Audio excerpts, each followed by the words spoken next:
Yes, ma'am. Yes, ma'am. तो देखो activity based costing का हम लोग क्वेश्चन नंबर 2 कर रहे थे जो कि इनकम्प्लीट है। ठीक है, ये देखो क्वेश्चन नंबर 2 का कोई था शायद आरएसटी लिमिटेड, नाम तो याद है मुझे लेकिन कितना नंबर था वही था। हाँ यही वाला आरएसटी लिमिटेड। इसका पॉइंट 1 हम लोग का कंप्लीट हो गया था। इसमें 4 क्वेश्चंस पूछा था। ठीक है, फिर पॉइंट 2 में बोला था rate per unit of the cost allocation based for each of the 5 activity areas. हमें कॉस्ट पर जो है ये निकालने के लिए बोला था, कॉस्ट ड्राइवर, ये भी निकाल लिया था हम लोगों ने। सेकेंड थर्ड में बोला था कंप्यूट द ऑपरेटिंग इनकम, फिर से हमें ऑपरेटिंग इनकम निकालने बोला था। जैसे हम लोगों को क्वेश्चन 1 में ऑपरेटिंग इनकम निकालने बोला था, सेम प्रोसेस में यहाँ पर ऑपरेटिंग इनकम निकालने बोला है। लेकिन डिफरेंस क्या है?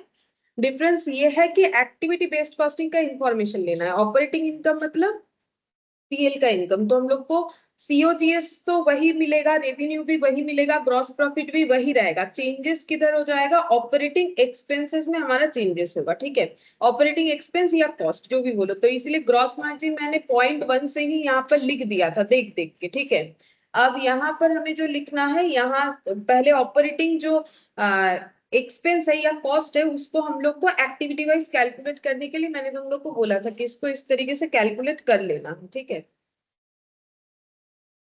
तो जिसमें देखो मैंने दो ही तुम लोग को कैलकुलेट करवाया था, बाकी हम लोग का नहीं हुआ था, टाइम हो गया था। ठीक है, तो 2 हो गया। अच्छा, थर्ड नंबर हम लोग का एक्टिविटी क्या है उसके हिसाब से लिखना पड़ेगा। तो देखते हैं थर्ड नंबर में क्या है। ये स्टोर डिलीवरी। ठीक है, इसका खर्चा निकालना पड़ेगा। स्टोर डिलीवरी का कॉस्ट ड्राइवर, ये सारी चीज निकाले हुए हैं, बस देख देख के हम लोग को करना है। स्टोर डिलीवरी ये कितना करके है इसका देखो, यहाँ पर दिखेगा स्टोर डिलीवरी है एट द रेट ऑफ 50 पर डिलीवरी करके। Cost per cost driver already calculate किया हुआ था, एट द रेट ऑफ 50 पर डिलीवरी। ठीक है, अच्छा यहाँ पर कैसे कैलकुलेट करेंगे? एक डिलीवरी पे 50 रुपीज का कॉस्ट आएगा। ठीक है, तो अब हम लोग को निकालना पड़ेगा कितना कॉस्ट होगा। तो हम लोग का डिलीवरी टोटल कितना है ये देखो, यहाँ पर दिया है total number of store delivery दे दिया है, कितना है 330। इसमें 825, इसमें 2750। 3 चेन में ये ड्रग्स बेचते थे, मतलब ड्रग्स यानी वो मेडिसिन वाला बात हो रहा है। 330, 825, 2750, तो इतना डिलीवरी पर डिलीवरी पे 50 रुपीज, तो फिर कितना हो? कैलकुलेट करने से ही पता चलेगा। 330 इंटू 50 60 500। उसके बाद वाला 50 इंटू डेटा देख के बस लिखना है 825। हाँ 41,250। इसके बाद फिर से 50 इंटू 2750। 1 लाख नहीं, गलत होगा। हाँ 1 लाख, 1,37,500 हो गया स्टोर डिलीवरी का डेटा। अच्छा, स्टोर डिलीवरी के बाद हम लोग का नेक्स्ट कौन सा ऑपरेटिंग कॉस्ट है? ये देखो, carton dispatch to the store. Carton dispatch, इसका भी ऑलरेडी हम लोग निकाल चुके हैं। ठीक है, सारे एक्टिविटी जो है वो और उसका कॉस्ट ड्राइवर निकल गया है। ये देखो ₹1 पर कार्टून डिस्पैच, एक कार्टून डिस्पैच होने पे 1 रुपए का खर्चा, 1 पर डिस्पैच। अब देखना पड़ेगा कि कौन से चेन में कितना कार्टून डिस्पैच हुआ है। तो देखो, वो देखो टोटल नंबर ऑफ, कैसे निकालेंगे डिस्पैच कितना हुआ है? हाँ, average number of cartoon shift पर स्टोर डिलीवरी। एक बार स्टोर डिलीवरी पे इतना कार्टून डिस्पैच होता है, तो टोटल नंबर ऑफ डिलीवरी कितना है? 330। ये दोनों मल्टीप्लाई होगा, मल्टीप्लाई होने से ये निकलेगा कि total number of store, sorry total number of cartoon dispatch. ठीक है, क्योंकि एवरेज जो है एक स्टोर डिलीवरी पे इतना होता है, इतना स्टोर डिलीवरी हुआ है, तो 300 इंटू 330 इंटू ₹1। ठीक है, ऐसे करके सारा मल्टीप्लाई होगा। 330 इंटू 300 इंटू ₹1 कितना हो रहा है? ये 99 होना चाहिए और 30, हाँ 99 था। उसके बाद वाला 825 80 इंटू 1 66,000 और 2750 इंटू 16 44,000 ये हो गया कार्टून डिस्पैच। और लास्ट है सेल्फ स्टॉकिंग। ये देखो, shelf stocking at customer store, shelf stocking at customer store. इसका रेट है at the rate of 16 per our, hourly basis पे था।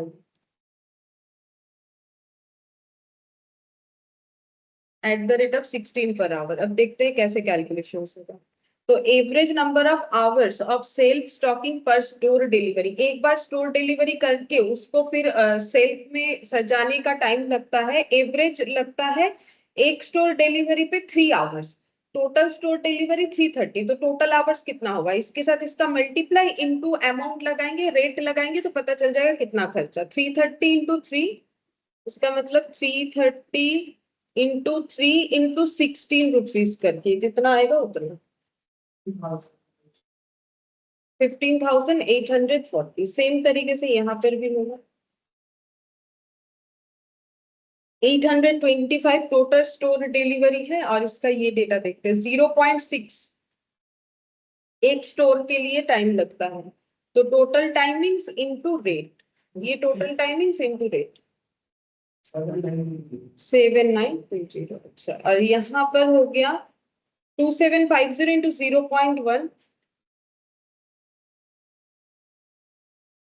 इंटू 16, 4400।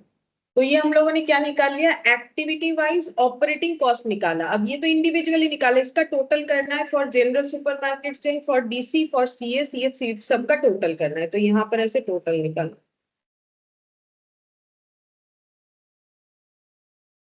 देखो कितना आता है।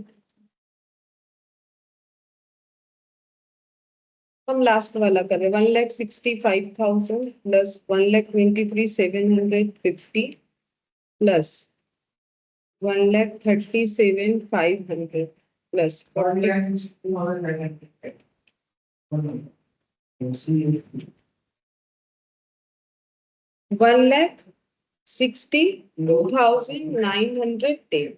और ये लास्ट 1,90,410। और फोर ये आया मेरा 4,74,650। तो ऑपरेटिंग कॉस्ट पर चेन जो है वो पता चल गया, वो मार्केट को चेन बोल के उन्होंने डिफाइन किया।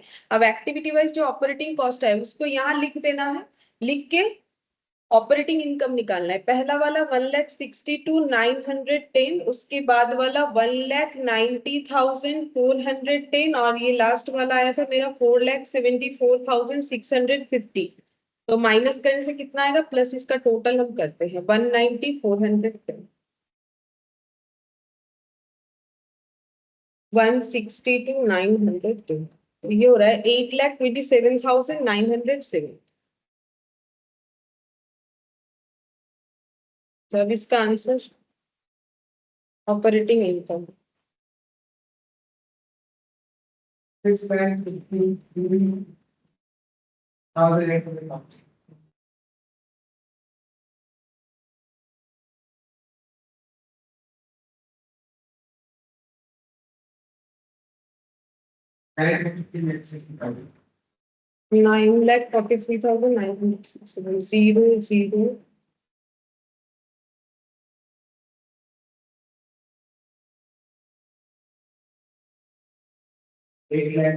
86,600 और ये हो गया 50,24.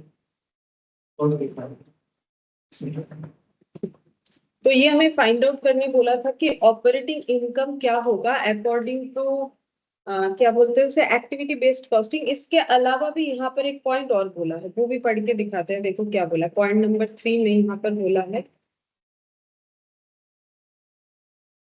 compute the operating income of each distribution channel using the activity based costing information। ये तो कर लिया। फिर बोला है comment on the result but new insights are available with the activity based cost information। बोला है कि इससे हमें नया क्या पता चला, क्योंकि ऑलरेडी एक बार ऑपरेटिंग कॉस्ट हम लोग निकाल चुके हैं, ऑपरेटिंग इनकम भी निकाल चुके हैं, लेकिन एक्टिविटी वाइज नहीं करके जो है नॉर्मल तरीके से, जो हमें सीओजीएस दिया हुआ था, ग्रॉस मार्जिन यहाँ से हम लोगों ने निकाला था, फिर उसके बाद टोटल बेसिस पे निकाला था। क्यों टोटल बेसिस पे निकाला था? बिकॉज हम लोगों ने तब टोटल में किया था, क्योंकि हम लोगों ने उसे एक्टिविटी वाइज डिवाइड नहीं किया था। तो 8,27,970, ये देखो ये खर्चे यहाँ डिवाइड हुए बिकॉज एक्टिविटी वाइज चला, ये नहीं हुआ था, टोटल में हुआ था। तो दोनों में डिफरेंस क्या है वो हमें बताना है कि हमें क्या समझ में आया, ये करके हमें फायदा क्या हुआ। हम लोगों ने दोबारा जो मेहनत करके ये निकाला, ये करके फायदा क्या हुआ। देखो ये करके हमें फायदा क्या हुआ ये बताना है। तो फायदा क्या हुआ, हम लोग को क्या पता चला, इससे स्पेशल क्या पता चला वो बताना है हम लोग। हम लोग को हर एक सेक्टर में हम लोग का खर्चा इंडिविजुअली पता चला, जो कि यहाँ मुझे नहीं पता चल रहा था। मुझे पता ही नहीं चल रहा था कि कौन से सेक्टर में कितना खर्चा हो रहा है इसको। अगर मुझे डिटेल्स पता चले वो तो ज्यादा बेटर है ना। तो मुझे डिटेल्स पता चला कि हर एक जगह पे मेरा ऑपरेटिंग कॉस्ट कितना है। मेन तो यही फर्क है, दोनों प्रोसेस में ही तो यही फर्क है। तो ये मैं बताना है। इससे मैं क्या पता चला, इससे कंक्लूजन ये आया कि अगर यहाँ देखो सबसे ज्यादा प्रॉफिट कौन दे रहा है। देखो टोटल में प्रॉफिट 24, 84, 405 वो तो पहले भी आया था, लेकिन अगर हम लोग सेक्शन वाइज या क्या बोला चैनल वाइज जो भी बोलो, अगर उस तरीके से जाते हैं तो सबसे ज्यादा प्रॉफिट कौन देता है, ये वाला।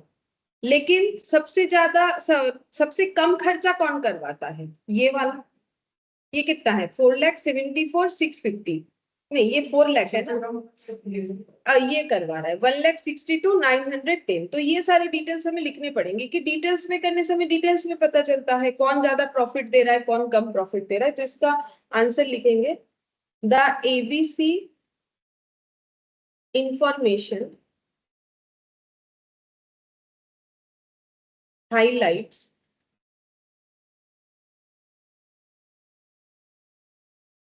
द, अच्छा सबसे ज्यादा खर्चा कौन करवा रहा है, यही वाला केमिस्ट जो है, CS था केमिस्ट शॉप, ठीक है। 4,74,650, ठीक है। सबसे ज्यादा खर्चा ऑपरेटिंग कॉस्ट इस चैनल को चलाने में सबसे ज्यादा है, ठीक है। इस सेक्टर को चलाने में इसमें सबसे ज्यादा ऑपरेटिंग कॉस्ट है, हाई ऑपरेटिंग कॉस्ट, ठीक है।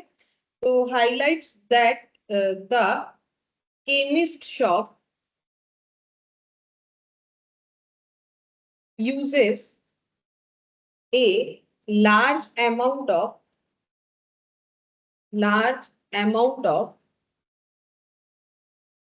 RST, ऑर्गेनाइजेशन का नाम था RST लिमिटेड रिसोर्सेस। रिसोर्सेस का मतलब क्या होता है, ये जो पैसा लगाते हैं इनका रिसोर्स ही तो होता है। सीओजीएस इनका रिसोर्स होता है, ऑपरेटिंग कॉस्ट जो इन्होंने लगाया बिजनेस में ये इनका रिसोर्सेस है। तो इससे ये पता चला कि सबसे हेवी रिसोर्सेज यूज कौन कर रहा है, ये क्योंकि इसका खर्चा सबसे ज्यादा है 4,74,650 पर रेवेन्यू, ठीक है। रेवेन्यू के अकॉर्डिंग सबसे ज्यादा खर्चा ये करवा रहा है, ठीक है। सबसे ज्यादा खर्चा इसमें हो रहा है। Then do the other two distribution channel. Distribution channel वो नाम था, ठीक है। डिस्ट्रीब्यूशन चैनल जनरल क्या था, general supermarket distribution channel, chemist shop, इस तरीके से नाम दिया हुआ था। डिस्ट्रीब्यूशन चैनल मतलब अगर क्वेश्चन याद है तो ये अपना जो ड्रग्स जो है बेचते हैं वो 3 चैनल के बेसिस पे बेचते हैं, जनरल स्टोर में, और ये क्या था DC याद नहीं आ रहा है, C था केमिस्ट शॉप में। Distribution channel. अब यहाँ पर रेशियो ब्रैकेट में परसेंटेज लिखो, percentage of operating cost to revenue across the market is, across their market is, ठीक है। तो हम लोग क्या करेंगे, देखो यहाँ पर जो ऑपरेटिंग इनकम आया हुआ है, ठीक है। ये देखो ऑपरेटिंग इनकम जो है हम लोग का, ऑपरेटिंग कॉस्ट ये है, ऑपरेटिंग इनकम ये। अब हम लोग क्या करेंगे, परसेंटेज वाइज चीजों को निकालेंगे तो हमें ये पता चलेगा। ये तो अमाउंट वाइज पता चला सबसे ज्यादा रिसोर्स ये यूज कर रहा है, ठीक है, और बाकी दोनों इससे कम कर रहा है, ठीक है।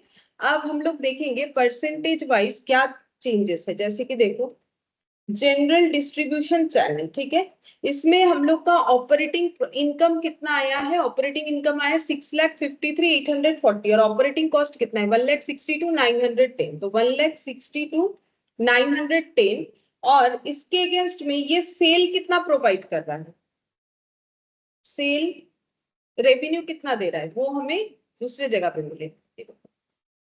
2,80,000 2,80,41,750 डिवाइड करके देखो कितना परसेंट आया,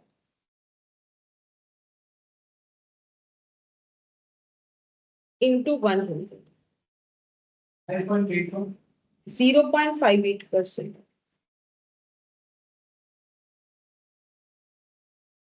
0.58%। फिर केमिस्ट शॉप का भी हम लोग यहाँ पर ऑपरेटिंग कॉस्ट लेंगे 1,90,410। नहीं, केमिस्ट शॉप का ये नहीं है, ये ड्रग्स वाला है ना, केमिस्ट शॉप का है 474,650। ये मैंने पहले, ठीक है चलो इससे 4,74,650 और इसका जो रेवेन्यू है वो कितना था, मतलब ये खर्चा करके सेल कितना होता है वो हम लोग देख रहे हैं। 1,49,73,750 कैलकुलेट किया हुआ है हम लोग को, बस देख देख के 1,49,73,750 इंटू 100 3.17% आना चाहिए। और एक है ड्रग स्टोर चेन,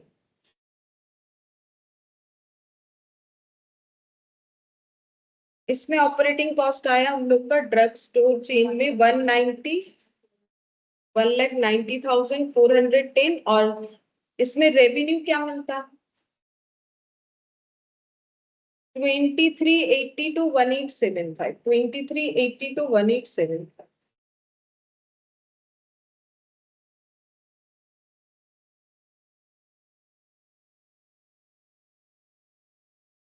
0.80%।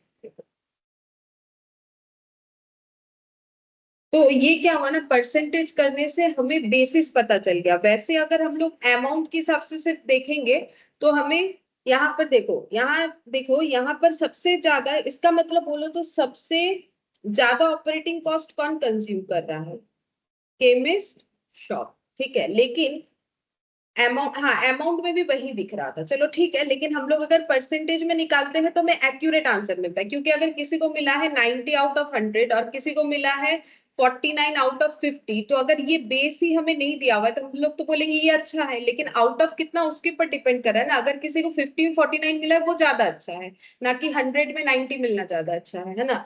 तो इसीलिए हम लोग को क्या करना है, अमाउंट से हम लोग कंपेरिजन नहीं कर सकते, तो हम लोगों ने क्या किया, जो परसेंटेज कर दिया, या फिर रेशियो करके लिखोगे तो टाइम्स में आंसर आ जाएगा, मैंने परसेंटेज भी दिखा दिया।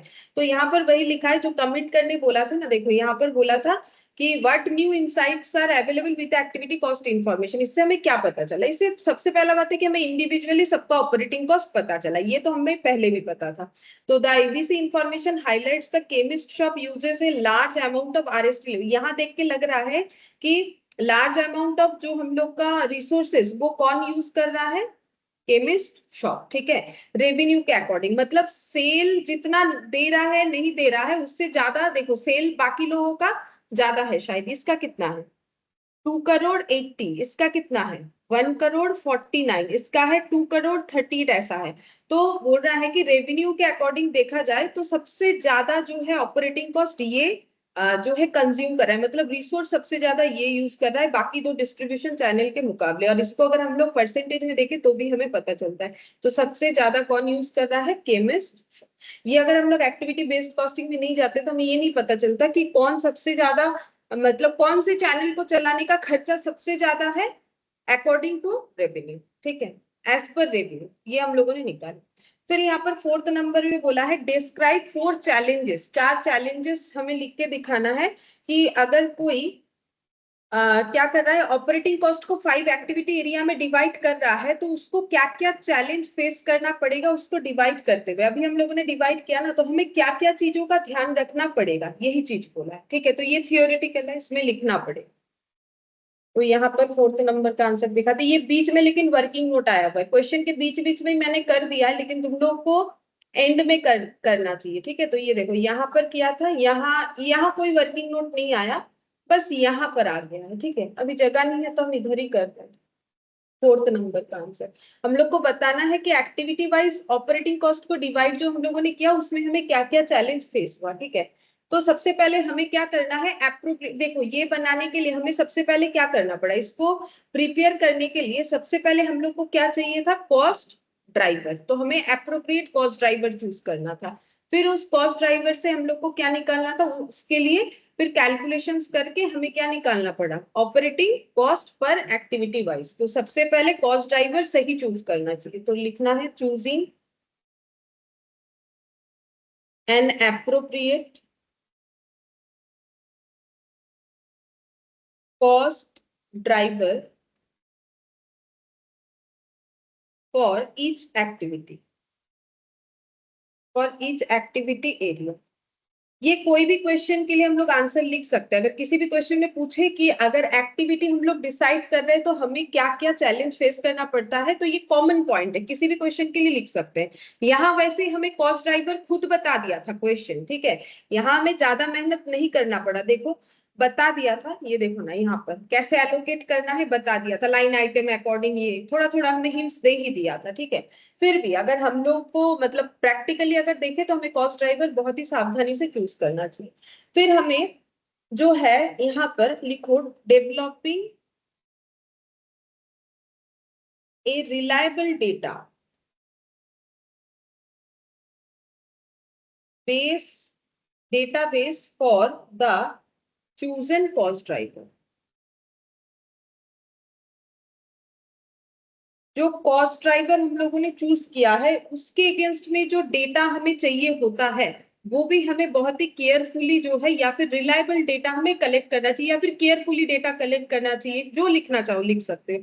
कॉस्ट ड्राइवर का डेटा, जैसे कि देखो हम लोग का कॉस्ट ड्राइवर यहाँ पर क्या था, यहाँ पर हम लोग का कॉस्ट ड्राइवर था, ये देखो कस्टमर परचेज, ये देखो यहाँ पर क्वेश्चन में दिया हुआ था, ये क्या था, ऑर्डर। तो ये डेटा दिया हुआ था तभी ना हम लोगों ने निकाला 5500 डिवाइड करके, ये तो क्वेश्चन है दे दिया, लेकिन प्रैक्टिकली पूछ रहा है कि अगर किसी कॉस्ट ड्राइवर चूज करना हो तो उसे क्या चैलेंज फेस करना पड़ेगा।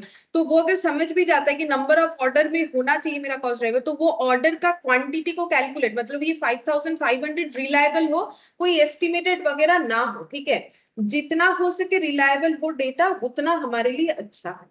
फिर सी पॉइंट में लिखेंगे, decoding how to handle cost that may B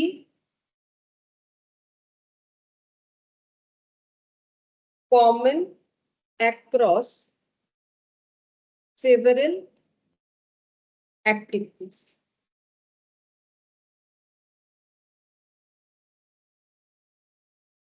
बोल रहा है कि हमें ना देखना है, क्योंकि हमें ना ऐसा लग सकता है कि एक ही एक्टिविटी का कॉस्ट ड्राइवर हमें एक ही जैसा लग सकता है, मतलब हमें ऐसा लग सकता है कि इसका भी कॉस्ट ड्राइवर ऑर्डर है और इसका भी मान लो नंबर ऑफ ऑर्डर है, ऐसा हमें लग सकता है। लेकिन जब हमें कॉमन लगेगा तब हमें उसको डिकोड भी करना पड़ेगा कि हाँ सच में कौन सा किसके लिए सबसे ज्यादा अप्रोप्रिएटली हमें ठीक लग रहा है, तो उसी पे हमें लगाना पड़ेगा। फिर नेक्स्ट पॉइंट में चॉइस ऑफ टाइम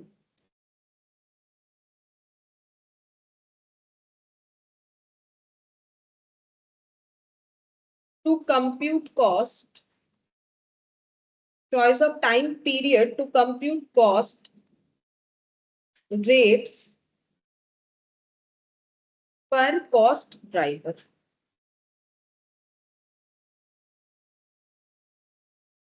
हम लोग कितने टाइम पीरियड को लेके हम लोग रेट को कैलकुलेट करें, जब कॉस्ट पर कॉस्ट ड्राइवर निकाल रहे कितने टाइम पीरियड, मतलब हम लोग वीकली कैलकुलेट किए हैं उस डेटा को, हम लोगों ने मंथली कैलकुलेट किया है, ईयरली किया है, उसका भी हमें ध्यान रखना चाहिए। And last point,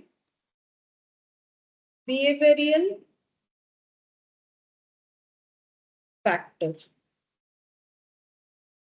behavioural factor मतलब जो फैक्टर क्या है, जैसे कि मैंने एग्जांपल दिया था कॉस्ट ड्राइवर का, जो कि गाड़ी चलने का, ठीक है, गाड़ी चलने का खर्चा सबसे ज्यादा होता है फ्यूल कॉस्ट का, जिसका मार्केट प्राइस हमारे ऊपर डिपेंड नहीं करता है। जो हमारे ऊपर डिपेंड नहीं होता है वो हमारा फैक्टर होता भी नहीं है। फैक्टर यानी वो चीज जो हमारे कॉस्ट को कम या ज्यादा करता है, जिसको हम लोग कॉस्ट ड्राइवर बोलते हैं। तो हमें ये भी देखना है कि कौन सा बिहेवियरल फैक्टर है, इन द सेंस कि हम लोग का कॉस्ट किस वजह से कम या ज्यादा हो रहा है, उस चीज का भी हमें ध्यान रखना चाहिए।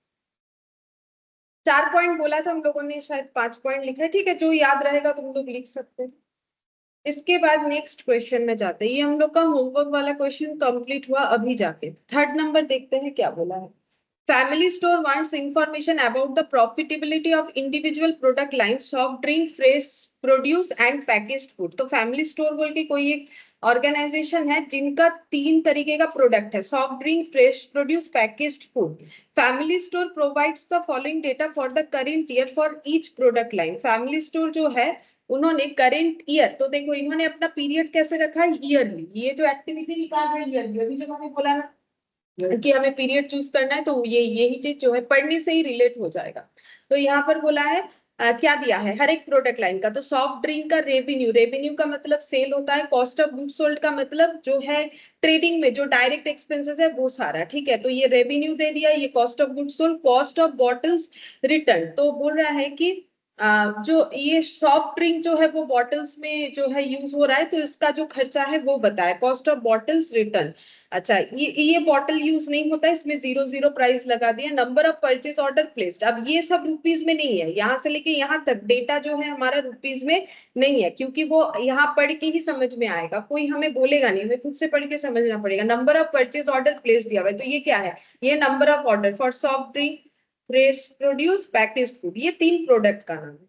नंबर ऑफ डिलीवरी रिसीप्ट, फिर hours of shelf stocking timing, time, item sold, इतने सारे आइटम्स बिके हैं, ठीक है, ये इंफॉर्मेशन दिया है।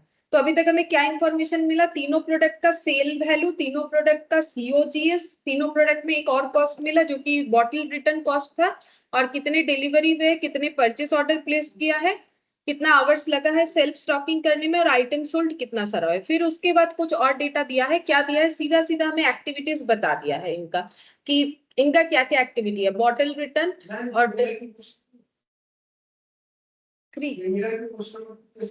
हाँ बोल सकते, bottle return, ordering, delivery, shelf stocking और कस्टमर सपोर्ट, ये एक्टिविटी इन्होंने डिवाइड किया है 5 तरीके का, ठीक है। और एक्टिविटी का डिस्क्रिप्शन दिया है, बोल रहा है कि बॉटल रिटर्न जो एक्टिविटी है वो क्या है, बोल रहा है रिटर्निंग ऑफ एम्प्टी बॉटल, मतलब वो जो ग्लास के बॉटल में अगर कोल्ड ड्रिंक आता है तो पहले ये रूल्स था, अभी तो प्लास्टिक बॉटल में आता है कि अगर बॉटल लेके आ रहे हैं घर तक तो वो बॉटल का पैसा भी ले लेता है, रिटर्न करने पे पैसा दे देता था। अभी शायद तुम लोग को वो चीज उतना ना दिखे, क्योंकि अभी तो वो कांच के बॉटल में लेने से लोग घर कम ही लेके आते हैं, ठीक है, लाने से प्लास्टिक बॉटल में लाते हैं। अगर घर पे लेके आते हो तो वो पैसा जोड़ लेगा बॉटल का, ठीक है, और जाके वापस करोगे तो वो पैसा वापस कर देगा जितना उसमें एड ऑन हुआ है। तो यहाँ पर बोला रिटर्निंग ऑफ एम्प्टी बॉटल, ठीक है, कितना 60,000, direct tracing to soft drink line, ठीक है। कॉस्ट एलोकेशन कैसे करना है, जितना सॉफ्ट ड्रिंक लाइन मतलब जितना सारा बॉटल जो है लेके जाएगा, बेसिकली तो वही हो गया, उसके हिसाब से कॉस्ट होगा। Ordering, placing of orders for purchase, मतलब परचेस करने के लिए ये लोग कितना बार ऑर्डर प्लेस करते हैं उसका खर्चा इतना है, और कितना परचेस ऑर्डर इन्होंने प्लेस किया है 1560 total. Delivery, physical delivery and receipt of goods, जिसका खर्चा इतना आया है, इतने डिलीवरीज हुए हैं। Shelf stocking, stocking of goods on store shelves and on ongoing restocking, ठीक है, मतलब वो सजाते हैं ना चीजों को दुकान में, वही उसका खर्चा आया है 1,64,000। और ये आवरली बेसिस पे 8640 hours of shelf stocking time. Customer support बोल रहा है assistance provided to customer including checkout, मतलब कभी मॉल में जाओगे तो देखोगे कि बाहर आने से जो है खरीद लिए सारा सामान, अब जो बाहर सिक्योरिटी गार्ड रहता है गेट के बाहर वो बिल चेक करता है, बोलते बिल दिखाइए, बैग में सामान एक बार देख लेता है फिर छोड़ देता है, ठीक है। तो वही बोल रहा है कस्टमर सपोर्ट चेकआउट के टाइम पे, ठीक है, तो उसका इतना खर्चा आया है, ये इतने आइटम सोल्ड के ऊपर, नंबर ऑफ आइटम सोल्ड के ऊपर ये खर्चा उन्होंने किया। तो उन्होंने खुद बता दिया कि हमारा एक्टिविटी क्या है, और हमें कॉस्ट को, एक्टिविटी कॉस्ट को किस हिसाब से एलोकेट करना है उसका बेसिस भी हमें बता दिया है। तो दिस इज द कॉस्ट और कॉस्ट पर कॉस्ट ड्राइवर कैसे निकलेगा, इससे डिवाइड करने से, ठीक है, मतलब जो हमारा वैल्यू दिया हुआ है उससे डिवाइड करने से आ जाएगा। अच्छा, इसके बाद यहाँ पर बोला क्या है, देखो यहाँ पर दो क्वेश्चन दिया है। पहला क्वेश्चन दिया है यहाँ पर ये वाला, family store currently allocates support cost all cost other than cost of goods sold। ठीक है, सपोर्ट कॉस्ट का मतलब ये क्या बोलना चाह रहे वो बता दिया। सपोर्ट कॉस्ट का मतलब है all cost other than cost of goods sold, मतलब कौन सा कॉस्ट बोल रहा है, अगर all cost other than cost of goods sold, previous वाले क्वेश्चन जैसा ही है। मैं कॉस्ट ऑफ गुड्स सोल्ड को छोड़ के बचा जितना भी कॉस्ट है वो बताया है, वो सब को लोगों को उसका नाम तो बोलो, cost of goods sold other than बोला, कॉस्ट ऑफ गुड्स रिटर्न, और ये क्या कॉस्ट है अभी तो किया, ऑपरेटिंग कॉस्ट। हाँ, जो पीएल में लिखते all cost other than cost of goods sold, मतलब ट्रेडिंग में जो लिखते हो वो तो कॉस्ट ऑफ गुड्स सोल्ड होता है ना, तो कॉस्ट ऑफ गुड्स सोल्ड के अलावा बाकी जो भी कॉस्ट, तो बाकी जो भी कॉस्ट मतलब कौन सा बोल रहा है, ऑपरेटिंग कॉस्ट टू प्रोड्यूस, इनको क्या करना है, करेंटली एलोकेट करना है सपोर्ट कॉस्ट को। अब सपोर्ट कॉस्ट बोलने से लोगों को नहीं समझ में आता, इसलिए यहाँ पर बोल दिए सपोर्ट कॉस्ट। अगर ऑपरेटिंग कॉस्ट बोलेगा ये टर्म नोन होता है, अब सपोर्ट कॉस्ट मतलब भी वही होता है, क्योंकि पीएल का जो खर्चा है वो बिजनेस को सपोर्ट करने के लिए होता है। ट्रेडिंग का खर्चा कभी बिजनेस सपोर्ट के लिए, वो मैंडेटरी है, उसके बिना नहीं होगा। अगर एक अकाउंटेंट को नहीं रखोगे सैलरी नहीं दोगे, लेकिन अगर गुड्स खरीदोगे ही नहीं, अगर गुड्स बेचने का काम है तो फिर कैसे करके बिजनेस होगा। फिर यहाँ पर बोला है to product line on the basis of operating cost जो पीएल में वो दिखाते हैं, to salaries, to administration overheads, maintenance. हाँ, ये सब operating on the basis of cost of goods sold each product line, ठीक है। फिर क्या बोला है, देखो कैलकुलेट द ऑपरेटिंग इनकम, देखो आ गया ना, पूछ रहा है operating income and operating income as a percentage of revenue for each of the, मतलब पहले क्वेश्चन जैसा ही है, लेकिन अगर तुम लोगों को टर्म नहीं पता होगा तो कैसे करोगे, है ना। ये जो है ये फाउंडेशन लेवल पे जो फाइनल अकाउंट्स होता है वहां पर ये सारी चीज बतानी चाहिए, ऑपरेटिंग इनकम क्या होता है, क्योंकि देखो फाउंडेशन में सीखो या कहीं पर भी सीखो, हमारा बेसिक जो है वो क्लियर नहीं होने से ना, अलग थोड़ा भी इधर उधर का टर्म पूछ लेगा, फिर क्वेश्चन पता होगा लेकिन नहीं कर पाएंगे हम लोग।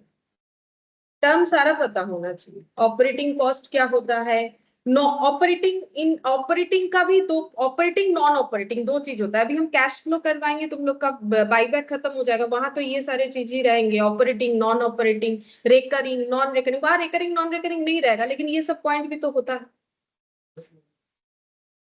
तो ये देखो सेम ही है क्वेश्चन, तो क्या करना पड़ेगा, ऑपरेटिंग इनकम निकालना है, तो कैसे निकालेंगे, रेवेन्यू से ऑपरेटिंग कॉस्ट माइनस करेंगे तो रेवेन्यू से पहले सीओजीएस, जीपी आएगा, जीपी से जब पीएल का सारे इनडायरेक्ट खर्चा लेस करते तभी ना आता है हम लोग के पास नेट प्रॉफिट ऑफ, जो लास्ट क्लास में किया था वही वाला है मसाला, अब निकालना पड़ेगा। और उसके बाद यहाँ बोल दिया है खुद से कि ऑपरेटिंग इनकम को कैसे निकालना पड़ेगा, अभी जैसे हम लोगों ने निकाला था operating income by revenue, operating income by revenue for each product line, मतलब तीनों प्रोडक्ट का निकालने, पहले तो हम लोग को बस इतना ही करना है, ठीक है।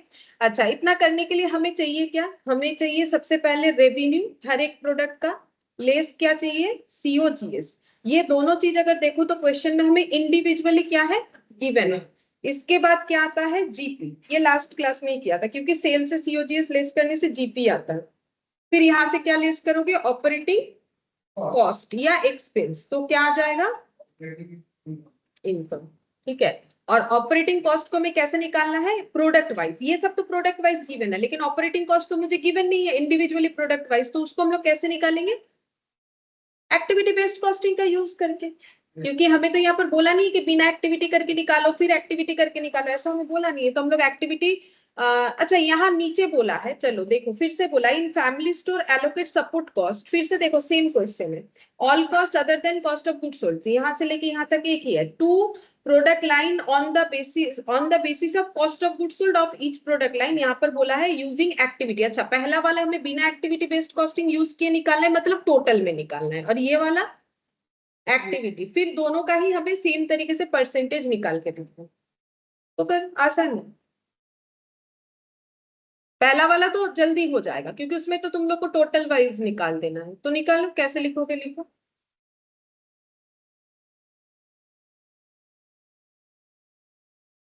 दो क्वेश्चन करना है, अगर देखा जाए तो ये बिल्कुल क्वेश्चन नंबर 2 के तरह ही। तो सबसे पहले हम लोग लिखेंगे स्टेटमेंट ऑफ ऑपरेटिंग इनकम, ये लिखना चाहिए क्योंकि क्वेश्चन तो वही पूछा है। स्टेटमेंट लिखो, कंप्यूटेशन, कैलकुलेशन, जो लिखना है लिखो। Statement of operating income.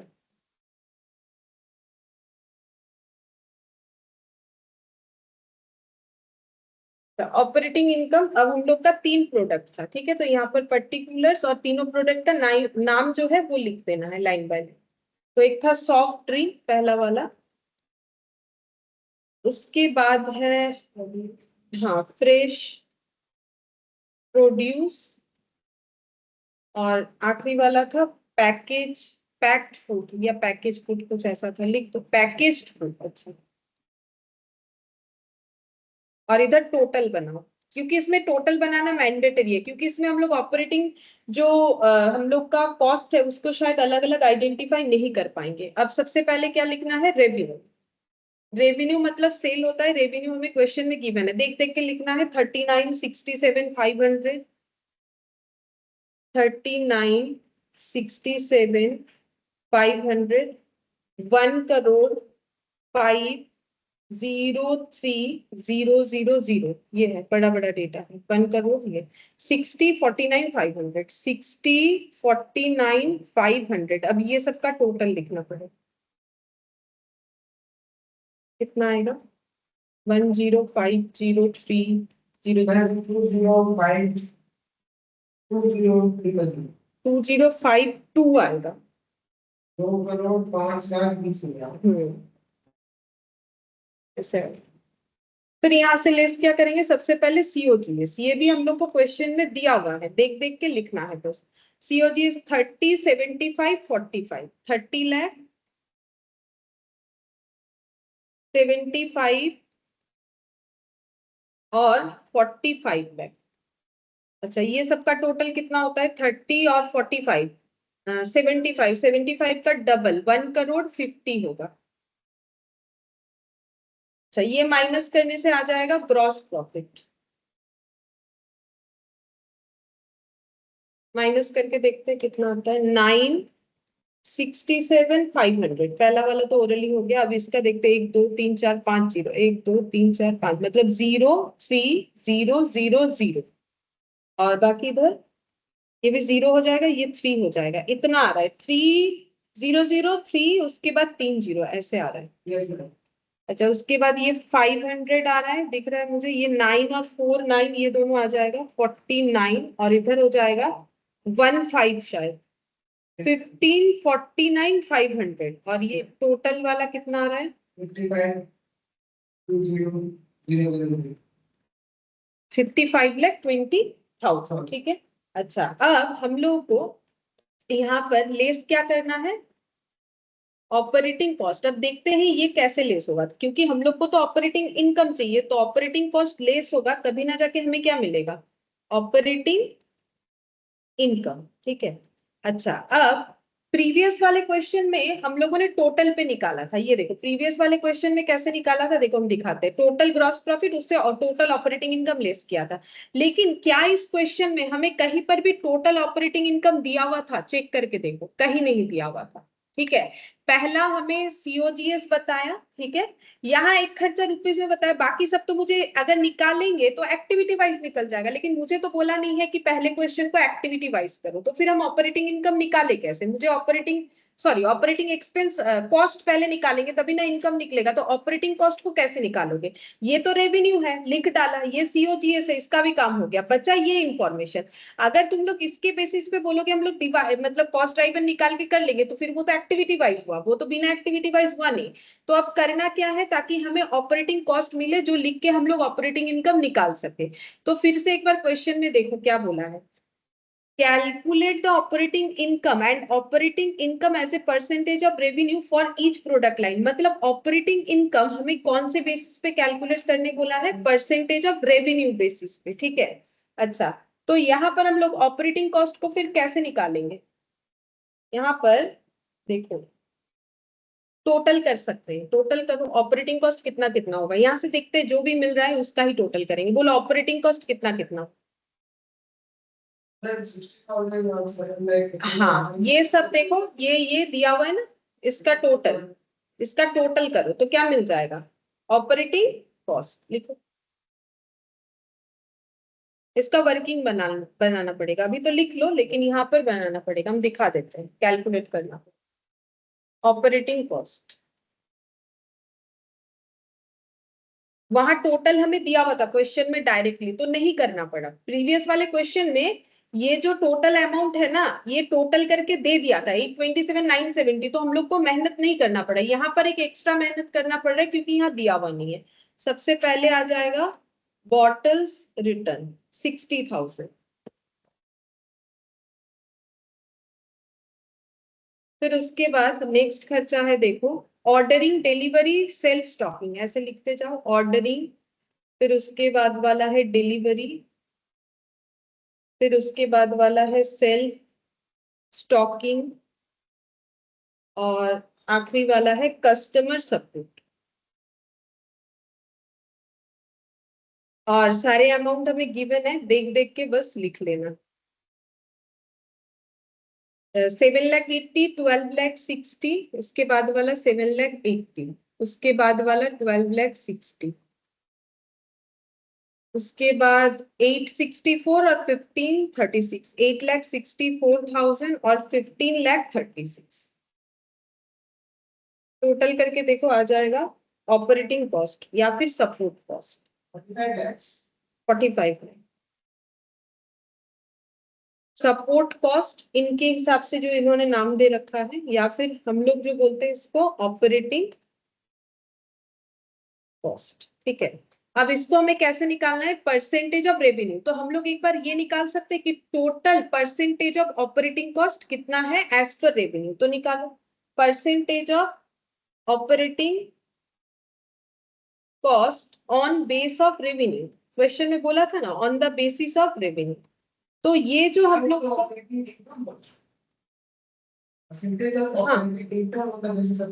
हाँ, तो ये देखो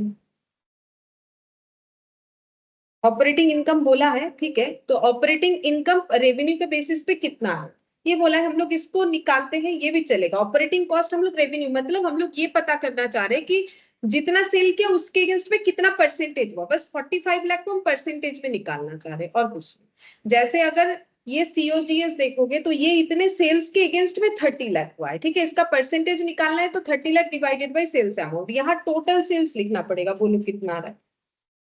2,05,20,000। टोटल सेल्स 2,05,20,000 और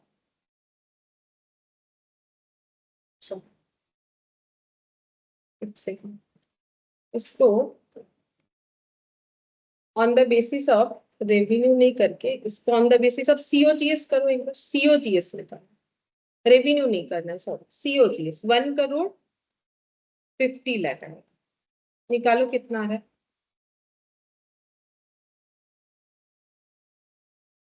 30%, ठीक है, ये हम लोग का आंसर आया 30%। अब हम लोग क्या करेंगे, इस ऑपरेटिंग कॉस्ट को यहाँ पर जो है सीओजीएस के बेसिस पे निकाल सकते हैं, ठीक है, कॉस्ट ऑफ गुड्स सोल्ड के बेसिस पे अगर निकालेंगे तो हमें इंडिविजुअली मिल जाएगा, ठीक है। तो यहाँ पर लिखो 30% ऑफ सीओजीएस, ठीक है, जो वर्किंग नोट 2 से हमें मिला, तो हम लोग बाइफरकेट करके भी कर पाएंगे। तो ये एक बेसिस ले लिया क्योंकि ऑपरेटिंग कॉस्ट जो है वो हम लोग सीओजीएस के बेसिस पे निकाल सकते हैं। और वैसे भी यहाँ पर क्या बोला था देखो, सपोर्ट कॉस्ट को कैसे एलोकेट कर रहा है to product line on the basis of, बता दिया था, on the basis of cost of goods sold, ये करना था हम लोग, ठीक है। ये लाइन जो है ये पढ़ा मैंने, लेकिन इस पे ज्यादा ध्यान नहीं दिया, तो देखो ये ऐसे होगा, हमें बोल ही दिया है कि सपोर्ट कॉस्ट यानी जो ऑपरेटिंग कॉस्ट है उसको हमें कैसे निकालना है, on the basis of COGS, तो नीचे हो जाएगा सीओजीएस और ऊपर क्या आ जाएगा, ऑपरेटिंग कॉस्ट, ये बोला था तो निकाल लिया हम लोगों ने। अब 30% के बेसिस पे कितना कितना आएगा, मतलब क्या करना है, 30% ऑफ सीओजीएस, तो 30 लाख का 30% इसका मतलब कितना हो जाएगा, पहले वाले का 9 लाख हो जाएगा, तो ऑपरेटिंग इनकम कितना आएगा 67,500, फिर ये 75 लाख का 30%, तो कितना हो जाएगा 22,50,000, तो यहाँ पर कितना आ जाएगा 9 अच्छा, इसके बाद 45 लाख का 30% मतलब 13,50,000। अच्छा, कितना आ रहा है? 199,500। इसके बाद 30%, ये टोटल, ये तो हम लोग का पता ही है, टोटल पे 45 लाख आएगा, जो हम लोग का टोटल आया था। देख लो चेक करके, 45 लाख ही आना चाहिए, नहीं आएगा तो फिर गलत है। 45 लाख ही आना चाहिए ना, क्योंकि टोटल तो 45 लाख है, तो टोटल सीओजीएस पे 30% लगाओगे तो 45 लाख ही आएगा, जो यहाँ पर टोटल किया था। तो यहाँ पर कितना आ रहा है माइनस करने के? हाँ आना चाहिए, नहीं तो 10,20,000 ये वाला, ठीक है। तो ये ना गिवन था क्वेश्चन में, ठीक है, मेरा बोलने का थोड़ा गलत हो गया, ये गिवन था, ये जो है ये हम लोगों ने अपने मन से नहीं किया, ये हम लोग का क्वेश्चन में गिवन है, ठीक है। क्वेश्चन के पहले लाइन पे गिवन है कि ऑपरेटिंग कॉस्ट को मैं सीओजीएस बेसिस पे डालना है, ठीक है। तो हम लोगों ने डाल दिया, डालने के बाद हमें क्या मिल गया? Operating income. अब हमें क्या निकालना है? Operating income as a percentage of revenue, ये भी क्वेश्चन में ही बोला था, ये देखो उसके बाद, ये देखो operating income as a percentage of revenue, वो यहाँ पर देखो कितना आएगा कैलकुलेट करके। Operating income percentage of revenue पे निकालना है, तो क्या क्या डेटा लिखोगे? ऊपर ऑपरेटिंग इनकम जाएगा, जो कि पहले वाले केस में 67,500, नीचे रेवेन्यू यानी कि सेल, बेस यानी नीचे ही आता है डिवाइड के केस में, 39,67,500 इंटू 100। अब आंसर देखना है कितना, 1.70%। सेम तरीके से दूसरा वाला भी निकालना है, 7,53,000 डिवाइडेड बाई 7.17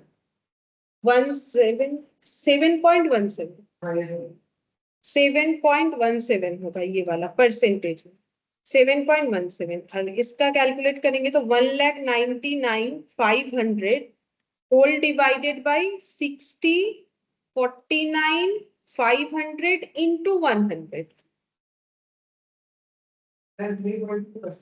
3.3%। और ये टोटल का निकालेंगे तो 10,20,000 ऊपर आ रहा है, नीचे जो है रेवेन्यू है 25,20,000 इंटू 100।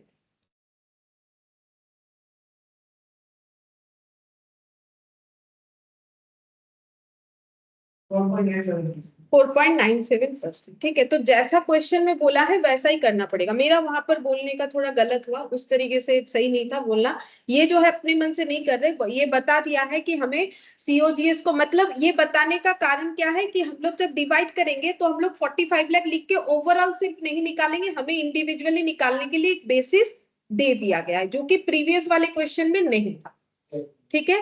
प्रीवियस वाले क्वेश्चन में हम लोग ये करने के बाद सीधा ऐसे कर चुके थे, ये हमारे पास अवेलेबल नहीं था, कुछ भी हमें इंफॉर्मेशन नहीं दिया था, तो हम अपने मन से हम लोग डिवाइड नहीं कर सकते कि ऑपरेटिंग कॉस्ट को परसेंटेज ऑफ सीओजीएस कर देंगे। जैसा बोला था वैसा ही करना पड़ेगा, और जैसे जैसे परसेंटेज निकालने बोला वैसा हम लोगों ने निकाले।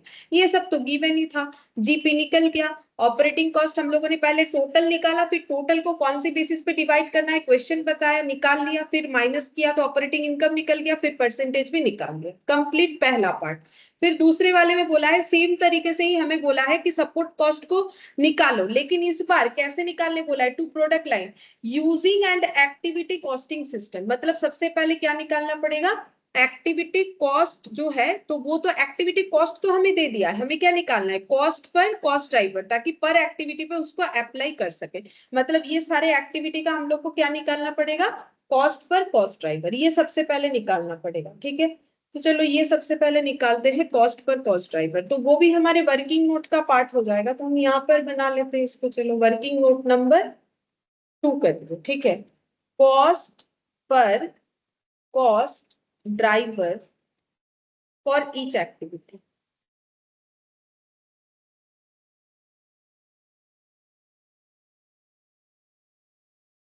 तो पहले एक्टिविटी का हेडिंग करते हैं, उसके बाद टोटल कॉस्ट लिख लेते हैं।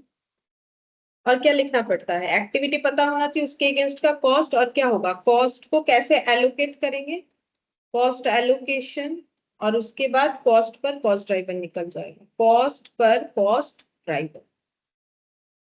अच्छा, सबसे पहला एक्टिविटी देखो क्या बोला है, बॉटल रिटर्न्स, तो लिखो एक्टिविटी के नीचे बॉटल रिटर्न्स, ठीक है। अच्छा नहीं सॉरी, मैंने शायद बॉटल रिटर्न जो है ये हम लोग का एक्टिविटी होगा नहीं, क्योंकि ये तो बता दिया है direct pricing to soft drink line, ठीक है। ये हम लोग का किसी बेसिस के ऊपर नहीं बताया, तो बाकी नीचे का होगा कौन सा, ये इसका बताए ना, डिटेल्स नहीं रहेगा तो हम लोग फिर कैसे निकालेंगे, उसका डिटेल्स तो है नहीं। तो यहाँ पर हम लोग ऑर्डरिंग डिलीवरी, तो ये वाला मत लिखो, ठीक है, ये नहीं जाएगा, इसका है नहीं डिटेल्स, ठीक है। तो यहाँ पर हो जाएगा ऑर्डरिंग डिलीवरी, और वैसे बॉटल रिटर्निंग कस्टमर करेगा, ये इनका एक्टिविटी नहीं जाएगा, डिलीवरी। और एक है सेल स्टॉकिंग और कस्टमर सपोर्ट, एकदम लास्ट वाला अभी जो लिखा था ना वही। और अमाउंट भी यहाँ से देख देख के लिख सकते हो, जो अभी वर्किंग नोट बनाया था, ये देखो 7,80,000, 12,60,000, यहाँ से देख देख के लिखो 7,80,000, 12,60,000, 8,64,000। और सेल स्टॉकिंग के बाद है कस्टमर सपोर्ट, इधर लिख रहे हैं कस्टमर सपोर्ट, इसका कितना था वर्किंग नोट से देख के 15,36,000, यहाँ पर हो गया कॉस्ट। अच्छा, इसके बाद हम लोग का कॉलम जो है वो है कॉस्ट एलोकेशन, कैसे ये कॉस्ट को हम डिस्ट्रीब्यूट करेंगे, एलोकेट करने का मतलब।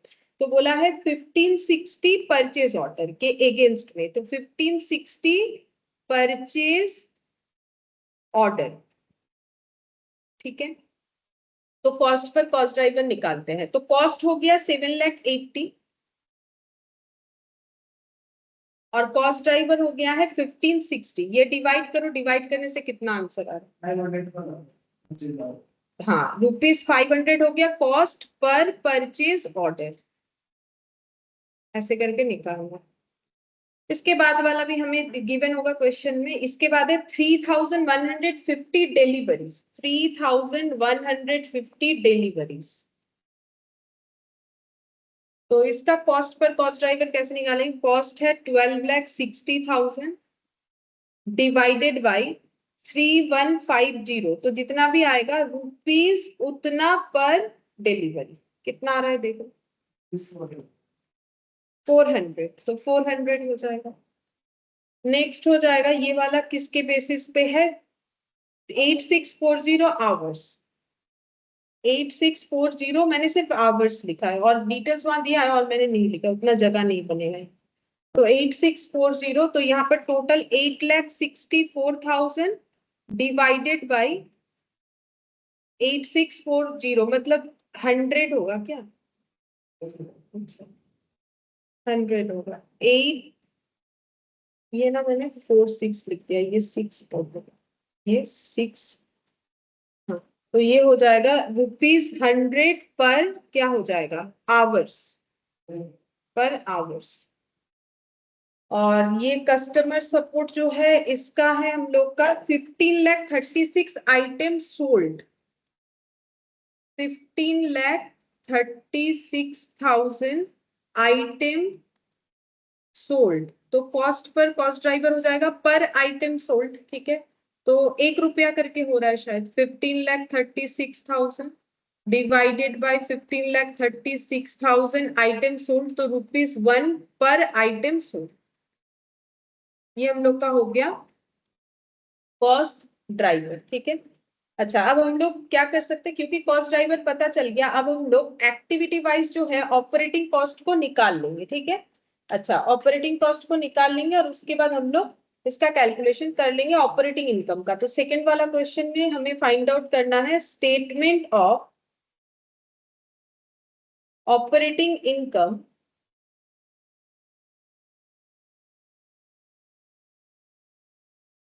And operating income as a percentage of revenue for product line. ये जो दिया था ना क्वेश्चन में उसी को जस्ट लिख लिया है, उसी को देख देख के लिख लेना है, क्या स्टेटमेंट हमें बनाने बोला है, ऑपरेटिंग इनकम कितना है और operating income as a percentage of revenue कितना है, ये हमें निकालना है।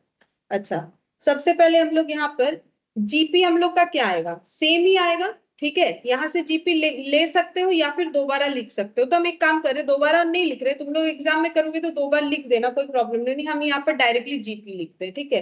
तो जीपी कितना कितना आया था, अच्छा प्रोडक्ट का नाम तो लिखना पड़ेगा, सॉफ्ट ड्रिंक, हाँ, फ्रेश प्रोड्यूस और पैकेज्ड, हाँ, पैकेज्ड फूड और टोटल।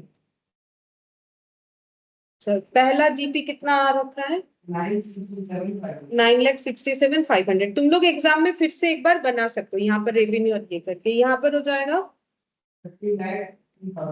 30,03,000, 15,49,500 और टोटल, हाँ 55,20,000। ये ग्रॉस प्रॉफिट। अब क्या लेस करने से ऑपरेटिंग इनकम मिलेगा, अब हम लोग को लेस करना पड़ेगा ऑपरेटिंग कॉस्ट, इसके नीचे ऑपरेटिंग कॉस्ट, ठीक है। इसके नीचे नीचे ही हम कैलकुलेट कर देते हैं, कैसे कर रहे हैं, एबीसी बेसिस पे। मैंने यहाँ पर लिख दिया ताकि जब तुम लोग देखोगे क्वेश्चन समझ जाओगे, वैसे ही ऊपर लिखा हुआ है एबीसी बेसिस पे। अच्छा, सबसे पहला यहाँ पर एक्टिविटी में एक बॉटल रिटर्न है, लेकिन उसका हमारे पास कोई बेसिस नहीं था। क्यों नहीं था बोला तो क्योंकि वो तीनों पे डिवाइड करना ही नहीं है, इसीलिए नहीं था। वो सिर्फ एक ही जन का था, कितना, 60,000 सॉफ्ट ड्रिंक का, तो वो सीधा जाके वही एलोकेट हो जाएगा, ठीक है, डायरेक्ट एलोकेट होगा, क्योंकि ओवरहेड में पड़ा हुआ है ना हम लोग का एलोकेशन और एपोर्शन क्या था। एलोकेशन जो डायरेक्टली चला जाएगा, एपोर्शन जो डिस्ट्रीब्यूट करना पड़ेगा, बाकी खर्चा डिस्ट्रीब्यूट करना पड़ रहा है, इसका एक ही आइटम के लिए है। तो इसका पहला जो है बॉटल रिटर्न, ये हम लोग का डायरेक्टली 60,000 हम लोग ये सॉफ्ट ड्रिंक के नीचे लिखेंगे और कहीं नहीं लिखना है, और टोटल में लिखेंगे, ठीक है, क्योंकि ये जो टोटल कॉलम बना है ना यहाँ पर जरूर आएगा अगर हम लोग टोटल कॉलम मेंटेन कर रहे हैं 60,000। इसके बाद नेक्स्ट हम लोग का हो जाएगा ऑर्डरिंग। देख लो एक्टिविटी ऑर्डरिंग का है, और ऑर्डरिंग का खर्चा हम लोगों ने भी कितना निकाला है, ये देखो ₹500 परचेस ऑर्डर, पर परचेस ऑर्डर, तो एट द रेट ऑफ 500 करके, ठीक है, 500 परचेज ऑर्डर। अच्छा, परचेज ऑर्डर पे 500 रुपए करके हर ऑर्डर पे। अब कितना कितना ऑर्डर है यहाँ पर कहाँ देखेंगे, हाँ ये देखो इंडिविजुअली लेना पड़ेगा, टोटल से क्या निकलता है, cost per cost driver, individually लेना पड़ेगा। तो बेसिकली ये तीनों का टोटल कितना होना चाहिए, 1560, उसी का बाइफर्केशन दिया होगा। देख लो 36 का डबल कितना होता है, 72, 720 प्लस 840, 1560, ठीक है। तो इंडिविजुअली देगा तभी ना एक्टिविटी वाइज निकालेंगे, तो कितना हो जाएगा 360, 840 और 360 के ऊपर मल्टीप्लाई करना है। हम यहाँ नीचे ऐसे लिख रहे हैं 360 पहला वाला कॉमा 840 कॉमा 360। अब तुम लोग मल्टीप्लाई करोगे तो समझ में आ जाएगा कि किस बेसिस पे किया हुआ है, ठीक है, क्योंकि हर एक बार लिखने में टाइम लग रहा है तो मैंने ऐसे लिख दिया। तो तुम लोग को क्या करना है, 360 इंटू 500, 840 इंटू 500, 360 इंटू 500 कितना होगा, पहला वाला, बीच वाला, और उसके बाद फिर से उतना ही 1,80,000, और टोटल में फिर कितना जाएगा 7,80,000। लिख के भी कर सकते हो, वहां मल्टीप्लाई करके लिख के भी कर सकते हो, ये थोड़ा टाइम बचेगा इसीलिए मैंने ऐसे कर दिया, क्योंकि बड़ा बड़ा क्वेश्चन है ना, यहाँ पर मल्टीप्लाई करके भी लिखा जाता है, एक ही बात है। ऑर्डरिंग के बाद कौन सा आएगा, डिलीवरी। डिलीवरी ये एट द रेट ऑफ कितना करके बोला है, देखते हैं, डिलीवरी बोला है एट द रेट ऑफ 400 पर डिलीवरी, डिलीवरी है एट द रेट ऑफ 400 पर डिलीवरी। अच्छा, अब डिलीवरी का डिटेल्स देखते हैं। नंबर ऑफ डिलीवरी 300, तो 300, 2190 और 2700, सॉरी ये वाला 660 है ना, ये तीन लेना पड़ेगा, 300, 2190, हम पहला दो ले रहे थे, लास्ट वाला नीचे वाला ले रहे थे 660, ये तीन डिलीवरी है।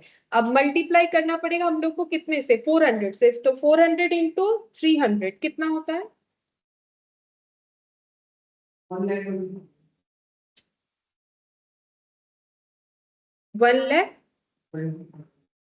1,20,000। अच्छा, फिर 2190 इंटू 400, 8,76,000, और 660 इंटू 400, और टोटल 12,60,000। डिलीवरी के बाद था सेल्फ स्टॉकिंग, ये शायद आवरली बेसिस पे था, देख लेते हैं एक बार। 100 पर आवर्स, @100 पर आवर्स। अच्छा, अब आवर देखते हैं कितना था। 540, 5,400, 2,700। तो यहाँ पर लिखेंगे 540, 5,400 और 2,700। कितना आ जाएगा? 54,000 और ये आ जाएगा 54,000 फिर 2 0। मतलब पहला वाला 54,000, उसके बाद 5,40,000 और 100 इंटू 270 मतलब 2,70,000 और टोटल 8,64,000। और एक बचा हुआ है कस्टमर सपोर्ट।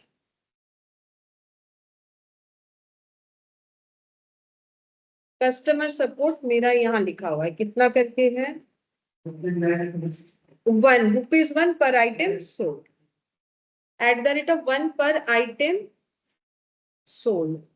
अच्छा, कितना आइटम बिका है ये एकदम एंड में दिया हुआ है, ये देखो 1,26,000, 11,04,000 और 3,06,000। तो 1 से मल्टीप्लाई करेंगे तो यही डेटा आएगा। तो डायरेक्टली ये लिख देते हैं। एक बार तुम लोग जब एग्जाम में करोगे पूरा लिख लेना, ठीक है? तो यहाँ पर कितना हो जाएगा? 1,26,000 ही आएगा, क्योंकि अगर मेरा 1 से मल्टीप्लाई हो रहा है तो वैल्यू तो चेंज नहीं होगा, इसलिए हम देख देख के लिख रहे हैं। 11,04,000 और 3,06,000, इसका टोटल कितना होगा?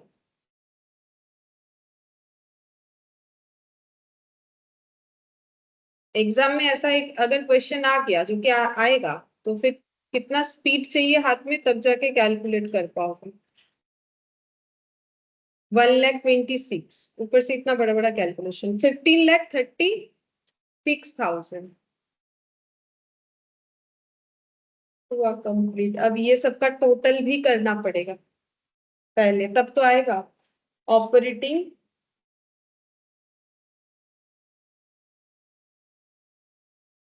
कॉस्ट, तब आएगा ऑपरेटिंग कॉस्ट। तो ये सबका टोटल करेंगे, ऑपरेटिंग कॉस्ट आएगा।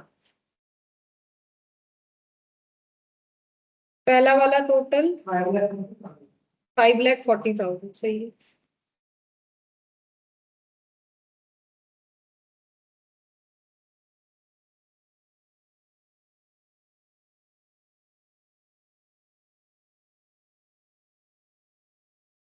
$29,40,000।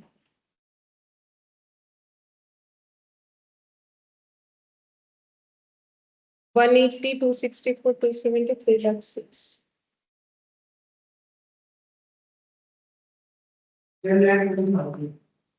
10,20,000 और टोटल तो 45 लाख होगा। 45 लाख और इस बार 60 भी ऐड हो रहा है ना, तो ज्यादा होगा क्या? और नहीं, 45 लाख ही होगा। ये ऑलरेडी एक बार हम लोग टोटल कर चुके, नहीं यहाँ पे 45 लाख होगा। वर्किंग नोट 1 में किया था ना, सेम अमाउंट का ही तो टोटल किया था। 45 लाख होगा। अच्छा, ये देखो मैंने इसको बी नाम दे दिया ऑपरेटिंग कॉस्ट को, और ग्रॉस प्रॉफिट को मैंने ए नाम दे दिया। अब क्या करेंगे? ए माइनस बी करने से क्या पता चलेगा? Operating income. ए में है ग्रॉस प्रॉफिट, तो अगर मुझे ऑपरेटिंग इनकम निकालना है तो मुझे क्या करना है? मैंने एक्चुअली नाम दे दिया है ग्रॉस प्रॉफिट को ए माइनस बी कर लो, पता चल जाएगा ऑपरेटिंग इनकम कितना होगा। माइनस करके देखना है, तो माइनस करके देखो। 9,67,500 माइनस 5,40,000 कितना आ रहा है? 4,27,500 आना चाहिए। उसके बाद वाला 33,000 माइनस 29,63,000। हाँ, उसके बाद वाला 10,20,000 माइनस होगा 15,49,500 से 5,29,500। और ये लास्ट वाला 55,20 माइनस 45 10,20,000। ठीक है, तो हमें एक्टिविटी वाइज ऑपरेटिंग इनकम जो है वो निकाल दिया। लास्ट क्या करना है? Operating income as a percentage of revenue. ठीक है, operating income as a percentage of revenue निकालना है। सेम जो क्वेश्चन, ये जैसे क्वेश्चन नंबर 1 था वैसा ही इसमें। तो ऑपरेटिंग इनकम ये बोला हुआ है, इसीलिए हम लोग निकाल रहे हैं as a percentage of revenue. तो कैसे निकालेंगे? Operating income divided by revenue into 100 करके, ठीक है। अब पहले केस में ऑपरेटिंग इनकम आया हम लोग का 4,27,500 डिवाइडेड बाय रेवेन्यू। रेवेन्यू यहाँ से देख देख के लिख रहे हैं, रेवेन्यू यहाँ पर है 39,67,500। 39,67,500 इंटू 100, देख लो कितना है 10.78। हाँ, उसके बाद है 63,000 105, हाँ 1,05,000 हाँ इंटू 100 10,50,000 नहीं 1 करोड़ है, ठीक लिखा है मैंने। हाँ 0, एक 0 ज्यादा है, 10,50,330 नहीं, ठीक है। कितना हुआ 0.60% ना रहा है। फिर फोर्थ नंबर वाला 5,29,500 डिवाइडेड बाई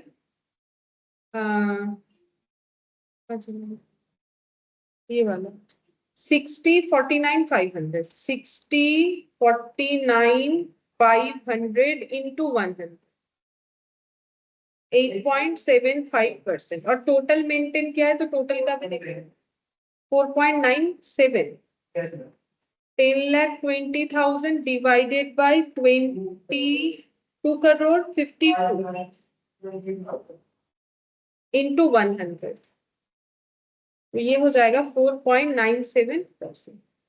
क्वेश्चन आसान है लेकिन टाइम टेकिंग है। इसके लिए ऐसा क्वेश्चन दे तो नंबर लाना आसान है, लेकिन कैलकुलेशन गलत होने का चांसेस बहुत रहेगा।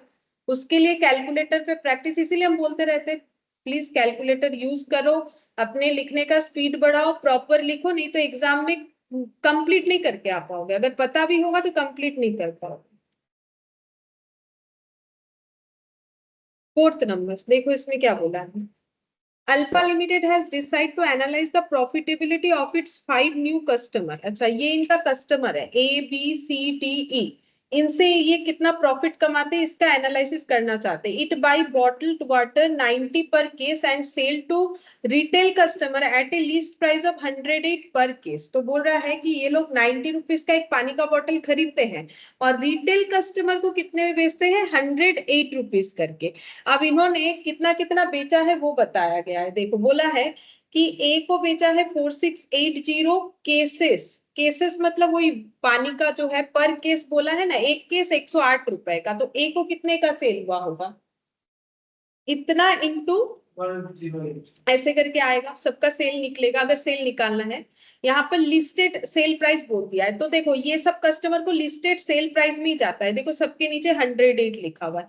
एक्चुअल सेलिंग प्राइस कितना है बोल रहा है, ए का 108, बी का 106.20, सी का 99, डी का इतना और ई का इतना। अच्छा, ये जो बता रहा है इसका मतलब क्या हुआ है, इन्होंने क्या किया है डिस्काउंट दिया है। जैसे कि ए को कोई डिस्काउंट नहीं दिया है, 108 लिखा हुआ तो वो लिखे हुए दाम पे ही बेच दिया, बाकी सबको कम कम में बेचा है तो डिस्काउंट दिया है। फिर बोल रहे हैं नंबर ऑफ परचेज ऑर्डर, कितने सारे परचेज ऑर्डर आए थे, ए के पास से इतना, बी सी डी ई, ठीक है।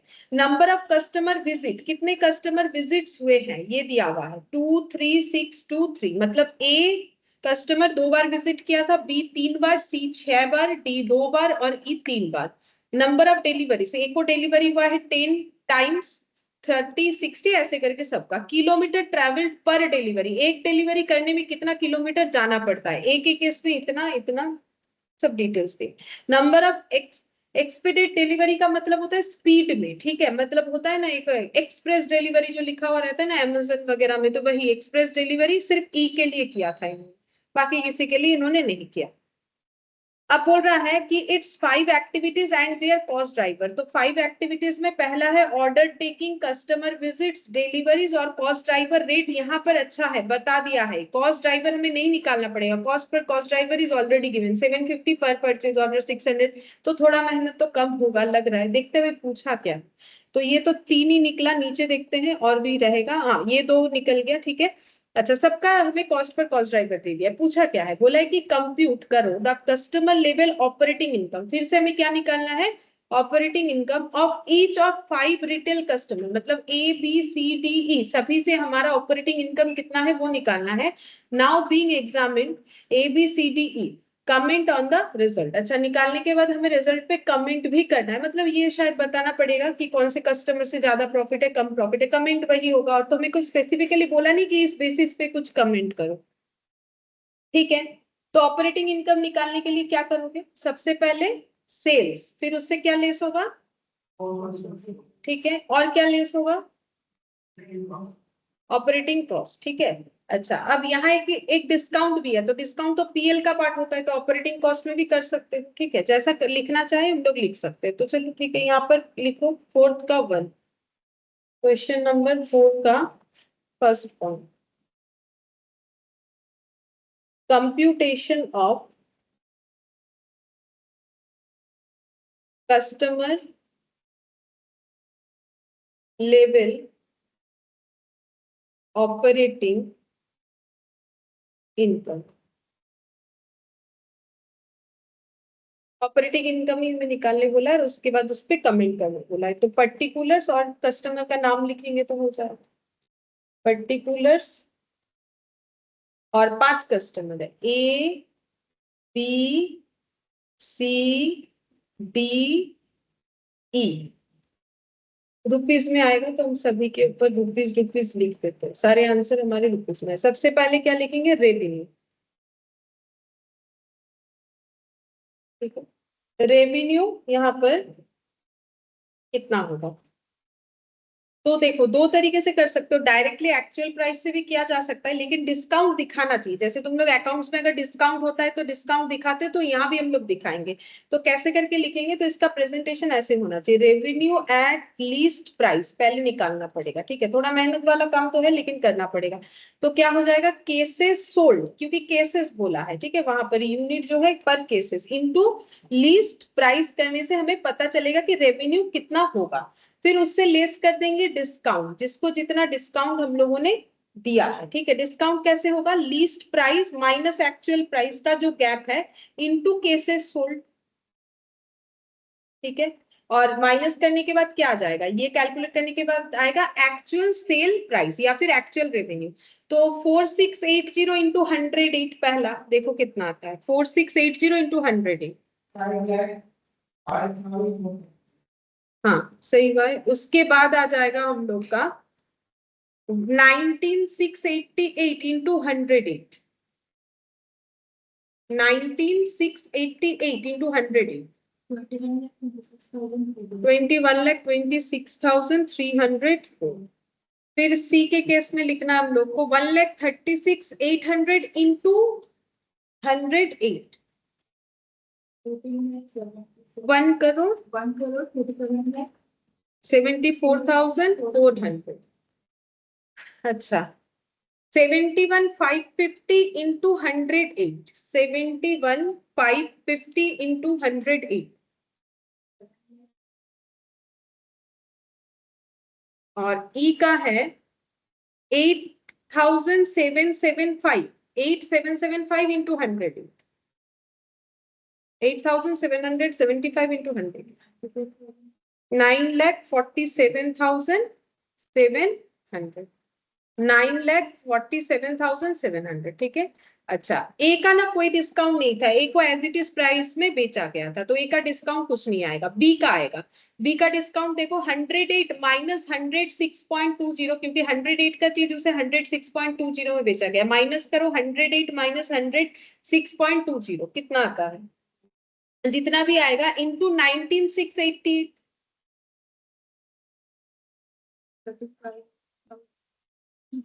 35,438, ये डिस्काउंट।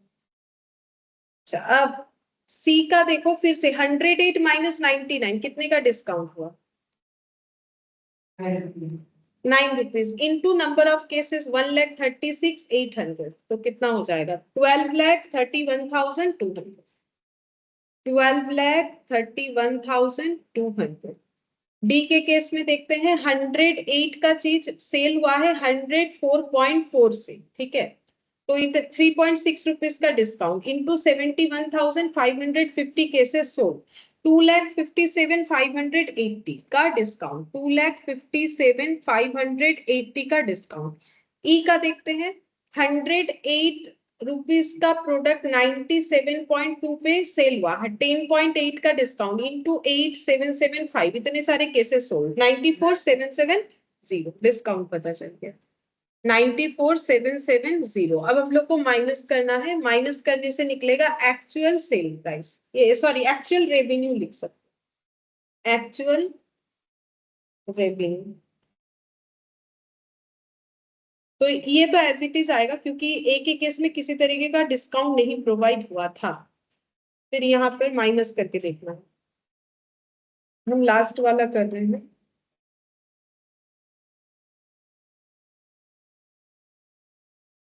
लास्ट है 8,52,930। दूसरा कुछ किए हो तो बताओ।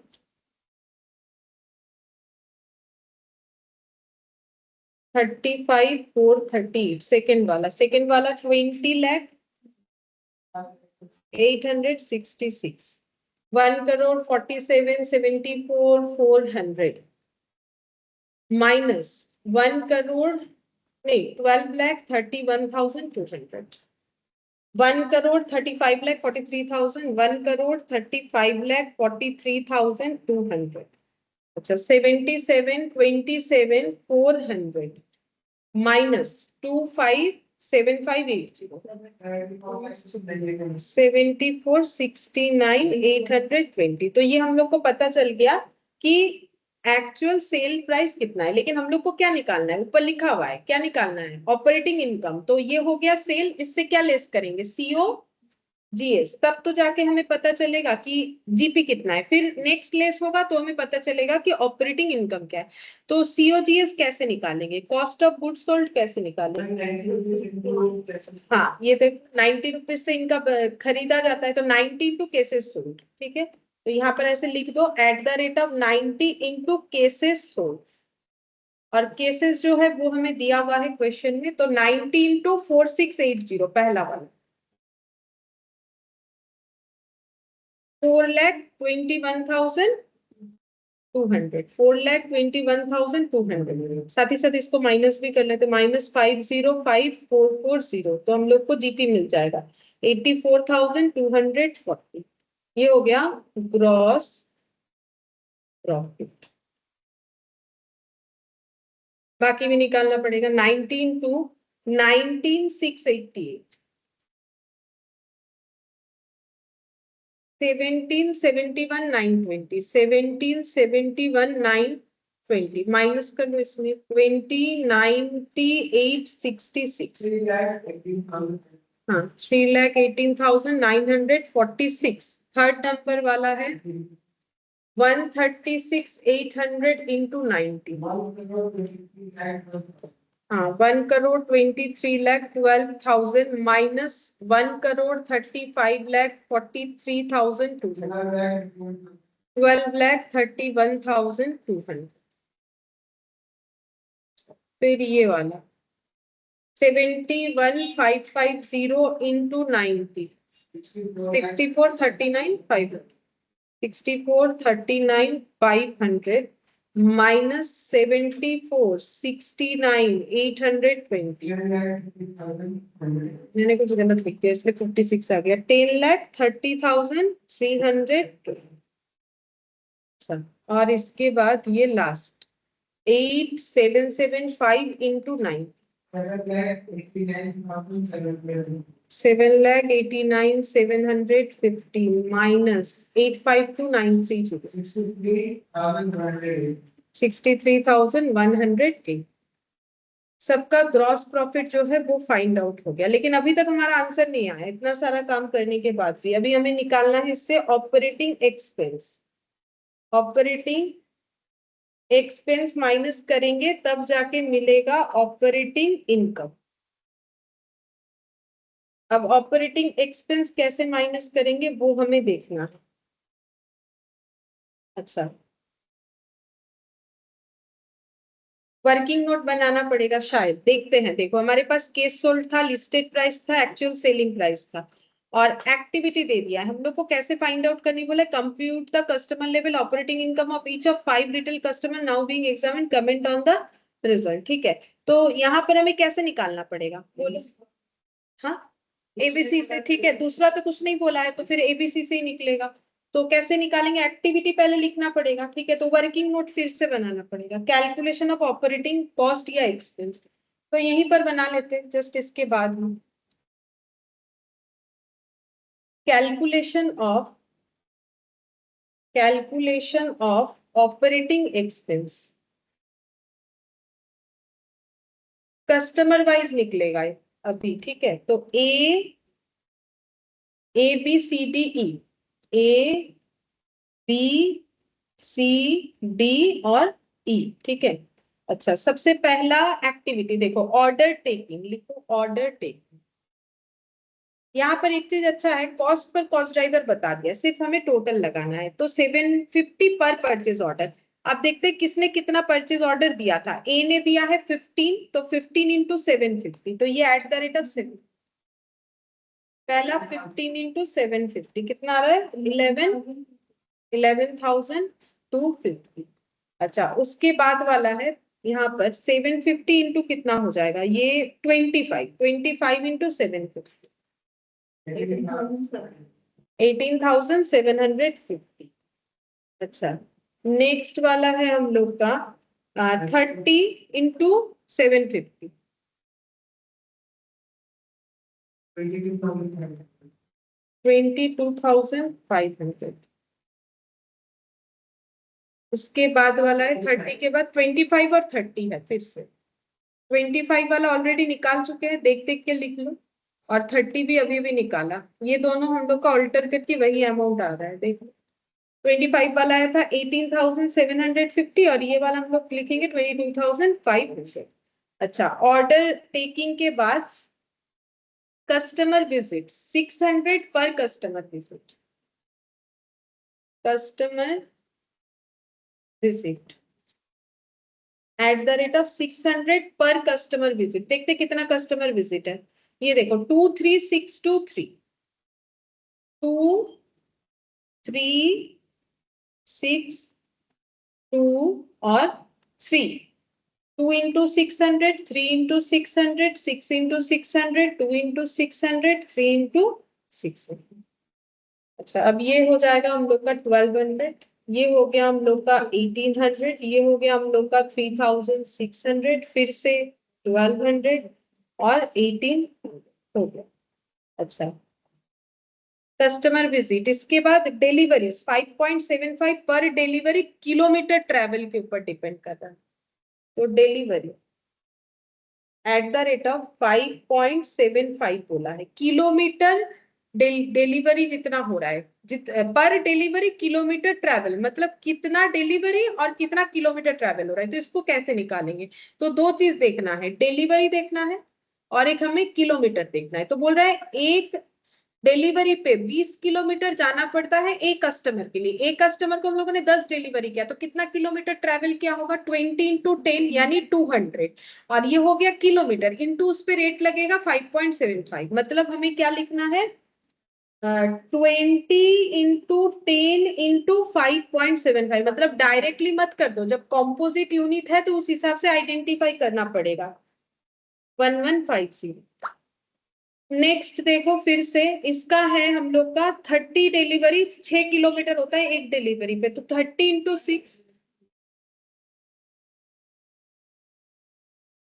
क्या लगेगा, क्वेश्चन को है 5.75 पर डिलीवरी किलोमीटर ट्रैवल, वहां बॉक्स में लिखा है किलोमीटर ट्रैवल पर डिलीवरी लिखा है, सेम चीज तो लिखा है, तो 20 इंटू 5.75 होना चाहिए।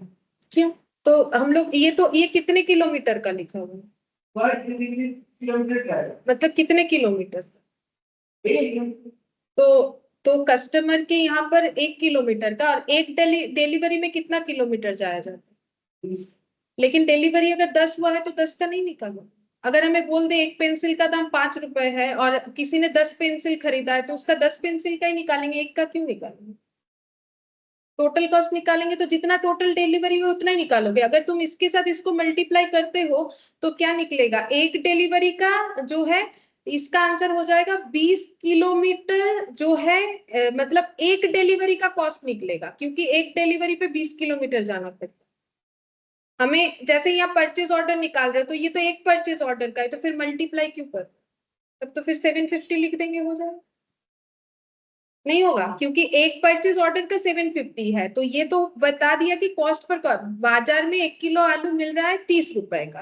अब तुम जितना किलो लोगे तुम्हारा कॉस्ट उतना होगा, 50 ही होगा या 30 ही, ऐसा थोड़ी है। तुम अगर 2 किलो लोगे तो 30 60 रुपए दोगे, तो टोटल कॉस्ट निकाल रहे हैं। तो यहाँ पे कितना हो जाएगा 1035 1035। अच्छा ठीक है, उसके बाद देखो 5 इंटू 60, 5 इंटू 60, 5 इंटू 60 इंटू 5.7, हाँ बोलो 125, ठीक है। अच्छा फिर देखो यहाँ पर 10 किलोमीटर और 40 डिलीवरी किया गया, 10 किलोमीटर और 40 डिलीवरी, तो 10, अच्छा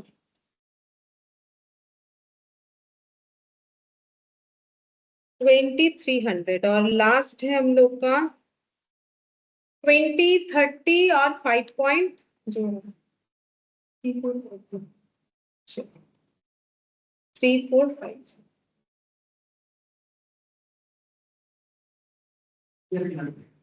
डिलीवरी के बाद हम लोग का लास्ट है प्रोडक्ट, प्रोडक्ट का कुछ बोला था, और 2 है लास्ट, क्या 5 है प्रोडक्ट हैंड।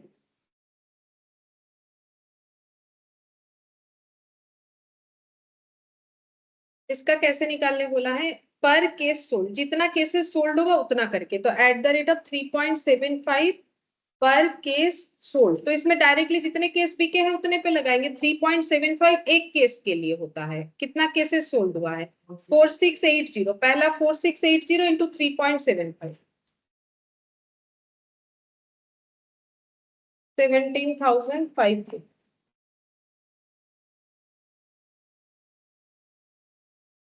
19,688 इतना केसेस सोल्ड इंटू 3.75, उसके बाद वाला 136800 इंटू 3.75, अच्छा फिर उसके बाद 71,550 इंटू 3.75, और आखिर है 8775 इंटू 3.75।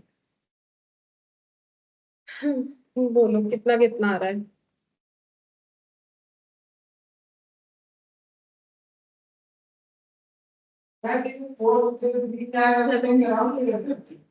राउंड करो अगर वैसा पॉइंट में आ रहा है। ये कितना आ रहा है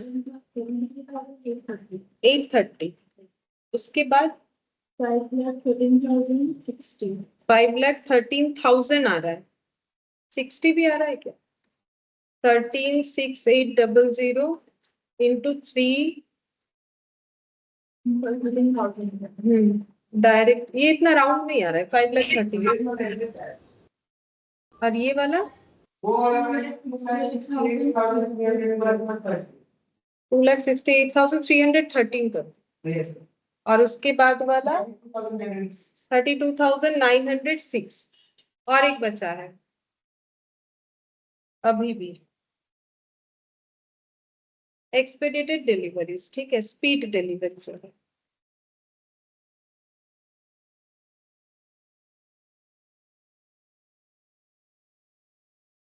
ये सिर्फ एक ही कस्टमर का हुआ था, ई का दिखाते हैं 2250 पर स्पीड डिलीवरी, ठीक है, एट द रेट ऑफ 2250, जितना सारा होगा ऐसा स्पीड वाला डिलीवरी पर डिलीवरी पे 2250, तो एक ही डिलीवरी हुआ है एक कस्टमर को, वो भी ई को, तो यहाँ कुछ नहीं आएगा, यहाँ कुछ नहीं आएगा, यहाँ कुछ नहीं आएगा, डायरेक्ट ई में कितना हो जाएगा, वो डायरेक्ट वही वैल्यू आ जाएगा 2250 इंटू 1 करके 2250। अब टोटल भी लगाना पड़ेगा तुम लोग को कॉलम वाइज, ये इसका टोटल ये इतना है, ये पूरा 31,150, 31,100, 95,415, 5,40,825,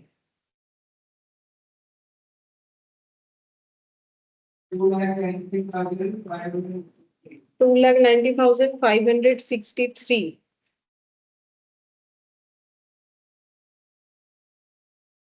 62,906, ये तो हुआ। अब इसको हमें लिखना है वहां पर, फिर ऑपरेटिंग इनकम वो निकालना है। अब लिखना पड़ेगा इधर, पहला आया हम लोग का, हाँ 31,150 माइनस करते हैं, 84,240 माइनस 31,150, 53,090।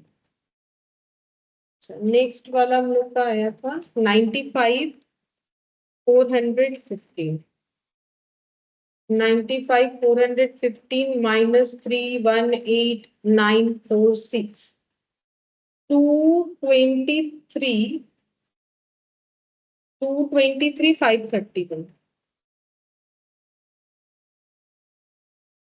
ये वाला आया था 69,0375। अच्छा देख लेते हैं, 69,0, हाँ 6,90,375। और यहाँ पर ये था 2,90,563, 62,906।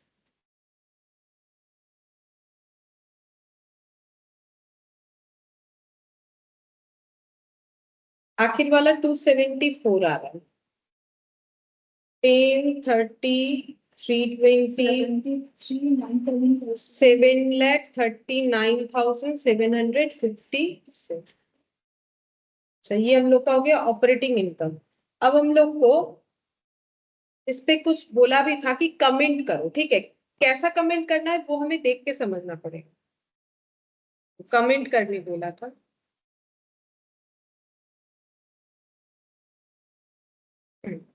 ये देखो हम लोग को बोला था कि comment on the result, result देख के हमें क्या समझ में आ रहा है उस पे हमें कमेंट करना है। तो सबसे वही बोलेंगे, सबसे प्रॉफिट मेकिंग कस्टमर कौन है, सबसे कम प्रॉफिट, सबसे ज्यादा प्रॉफिट कौन सा कस्टमर दे रहा है, देख के बताओ, डी, ठीक है। और सबसे कम कौन दे रहा है, ई, ठीक है। अच्छा, और हम लोग इसके अलावा और क्या बोल सकते हैं, चलो देखते हैं क्या कमेंट हो सकता है, पहले लिखते हैं जो देखा। कमेंट हम इसके पीछे लिख रहे हैं, वैसे तुम लोग को एग्जाम में कैसे लिखना है, इसके नीचे लिखना है, ठीक है, वर्किंग नोट को पीछे कर लेना, यहाँ पर कमेंट लिख, D is most profitable customer,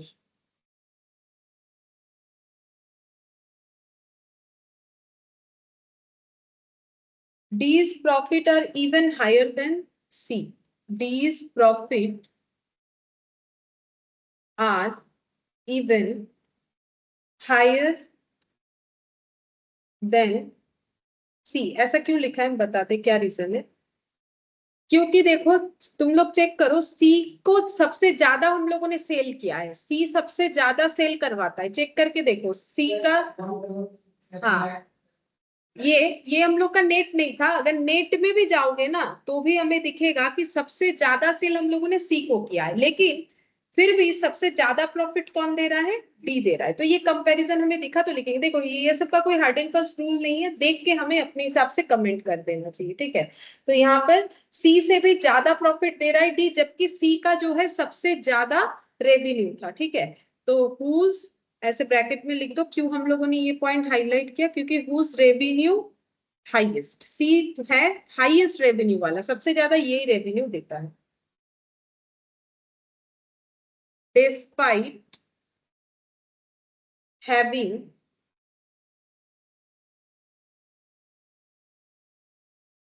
only 52.30, बताते हैं कैसे आया है। 52.30% of unit volume of customer C, ठीक है।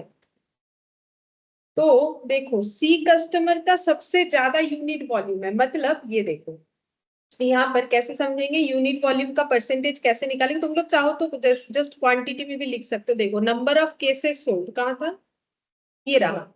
देखो सी का सबसे ज्यादा केसेस सोल्ड, ठीक है, 1,36,800। अगर तुम लोग परसेंटेज नहीं लिखोगे तो ये लिख सकते हो, अगर इसको सबसे ज्यादा बेचा, इसी से सबसे ज्यादा प्रॉफिट कमाना चाहिए था, लेकिन हम लोगों ने सबसे ज्यादा प्रॉफिट किससे कमाया है, सी से। परसेंटेज कैसे निकलेगा, 1,36,800 डिवाइडेड बाई ये सबका टोटल करने से आएगा टोटल नंबर ऑफ केसेस कितना आ रहा है, देख लो चेक करके।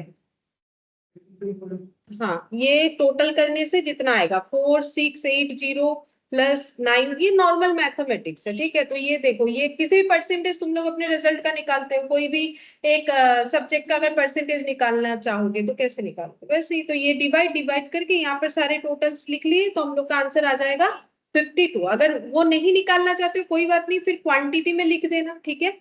लेकिन परसेंटेज हमें सबसे ज्यादा रिलायबली डेटा देता है इसीलिए, ठीक है, क्योंकि परसेंटेज होने से हमें समझ में आता है कि आउट ऑफ कितना, इसीलिए। तो सबसे ज्यादा वॉल्यूम सी को बेचा गया। The main reason is that, इसके बाद the main reason is that C receive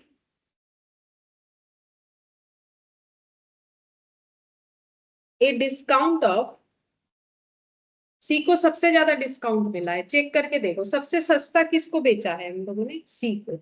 इसीलिए ज्यादा सेल करने के बाद भी उससे हम लोग उतना प्रॉफिट नहीं कमा पाए, क्योंकि सबसे ज्यादा डिस्काउंट उसी का गया है। क्योंकि देखो 108 का वैल्यू सबसे डाउन सी के केस में ही हुआ है, 99, बाकी सारे केसेस में नहीं हुआ है। ये ई का हुआ है 97.2 बोल सकते हो, लेकिन फिर भी यहाँ पर क्या हो रहा है, ये सबसे कम है मान रहे हैं, लेकिन इसमें सेल भी तो ज्यादा किया था, ठीक है।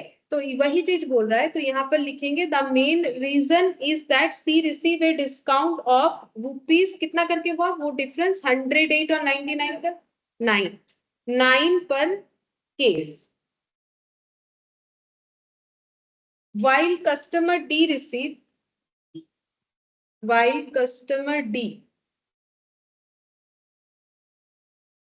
receive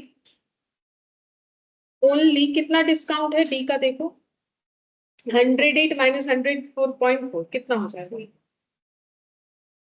3.60 पर केस, ठीक है। देखो 9 रुपए यहाँ पर 3 पॉइंट। तो हम लोग ई को क्यों नहीं कंसिडर करें, क्योंकि देखो यहाँ पर डी और सी में ही क्लैश हो रहा है मेन। देखो क्योंकि डी सबसे ज्यादा प्रॉफिटेबल कस्टमर है, जबकि डी का सेल उतना नहीं है, सबसे ज्यादा सेल तो सी ने करवाया, लेकिन डिस्काउंट की वजह से ये वेरी कर जा रहा है।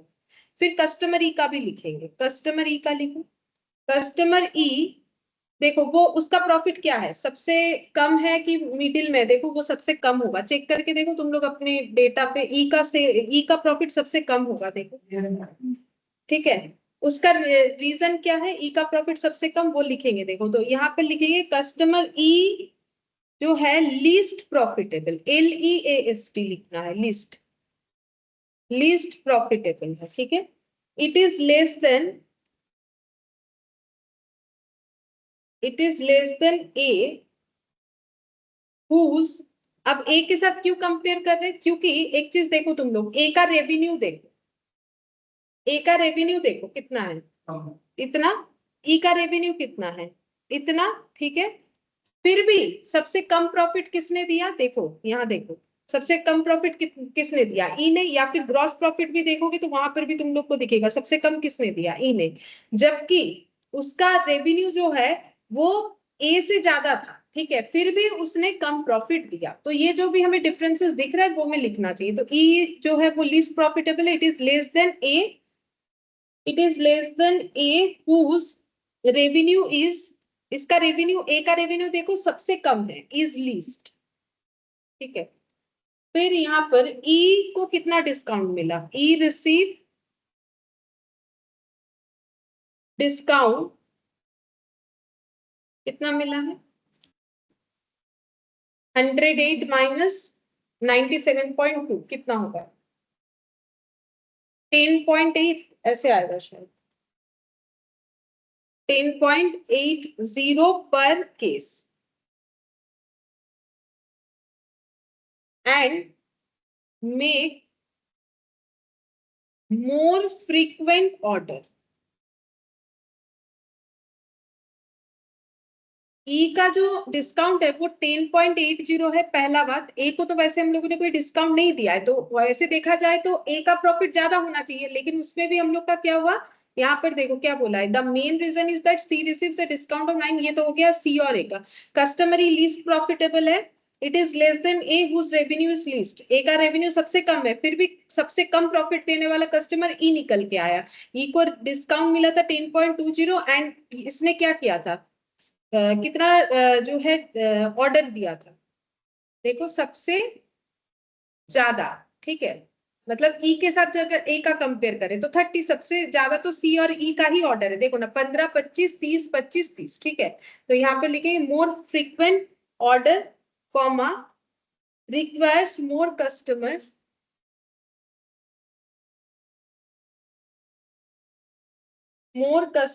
Visit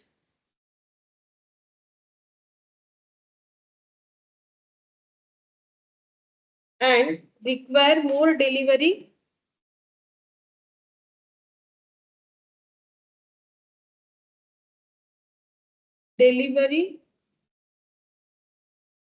kilometer in compared to A, in compare to A. तो लास्ट लाइन क्या लिखा है देखो, ई को कितना डिस्काउंट मिला वो लिखा, and make more frequent order, मतलब ए और ई का कंपैरिजन करेंगे तो ए ने सबसे ज्यादा बार ऑर्डर किया है, और require more customer visit and require more delivery kilometer in compare to, या फिर एज कंपेयर टू ए, ठीक है।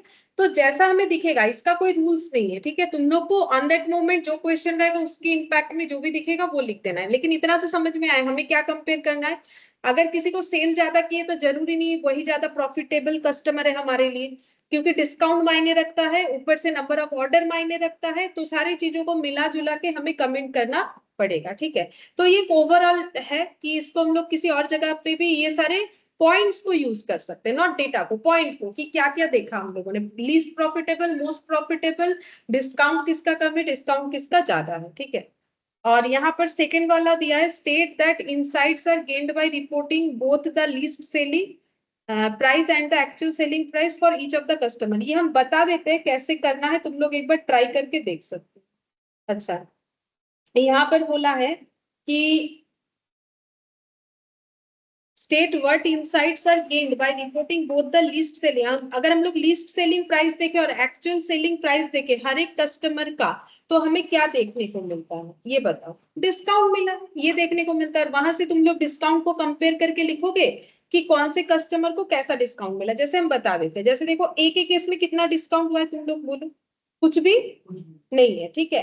अच्छा, तो बी के केस में कितना डिस्काउंट आया था, 1.8, ये कितना 1.8, ये कैसे निकल के आ रहा है, पर केस सोल्ड, ठीक है।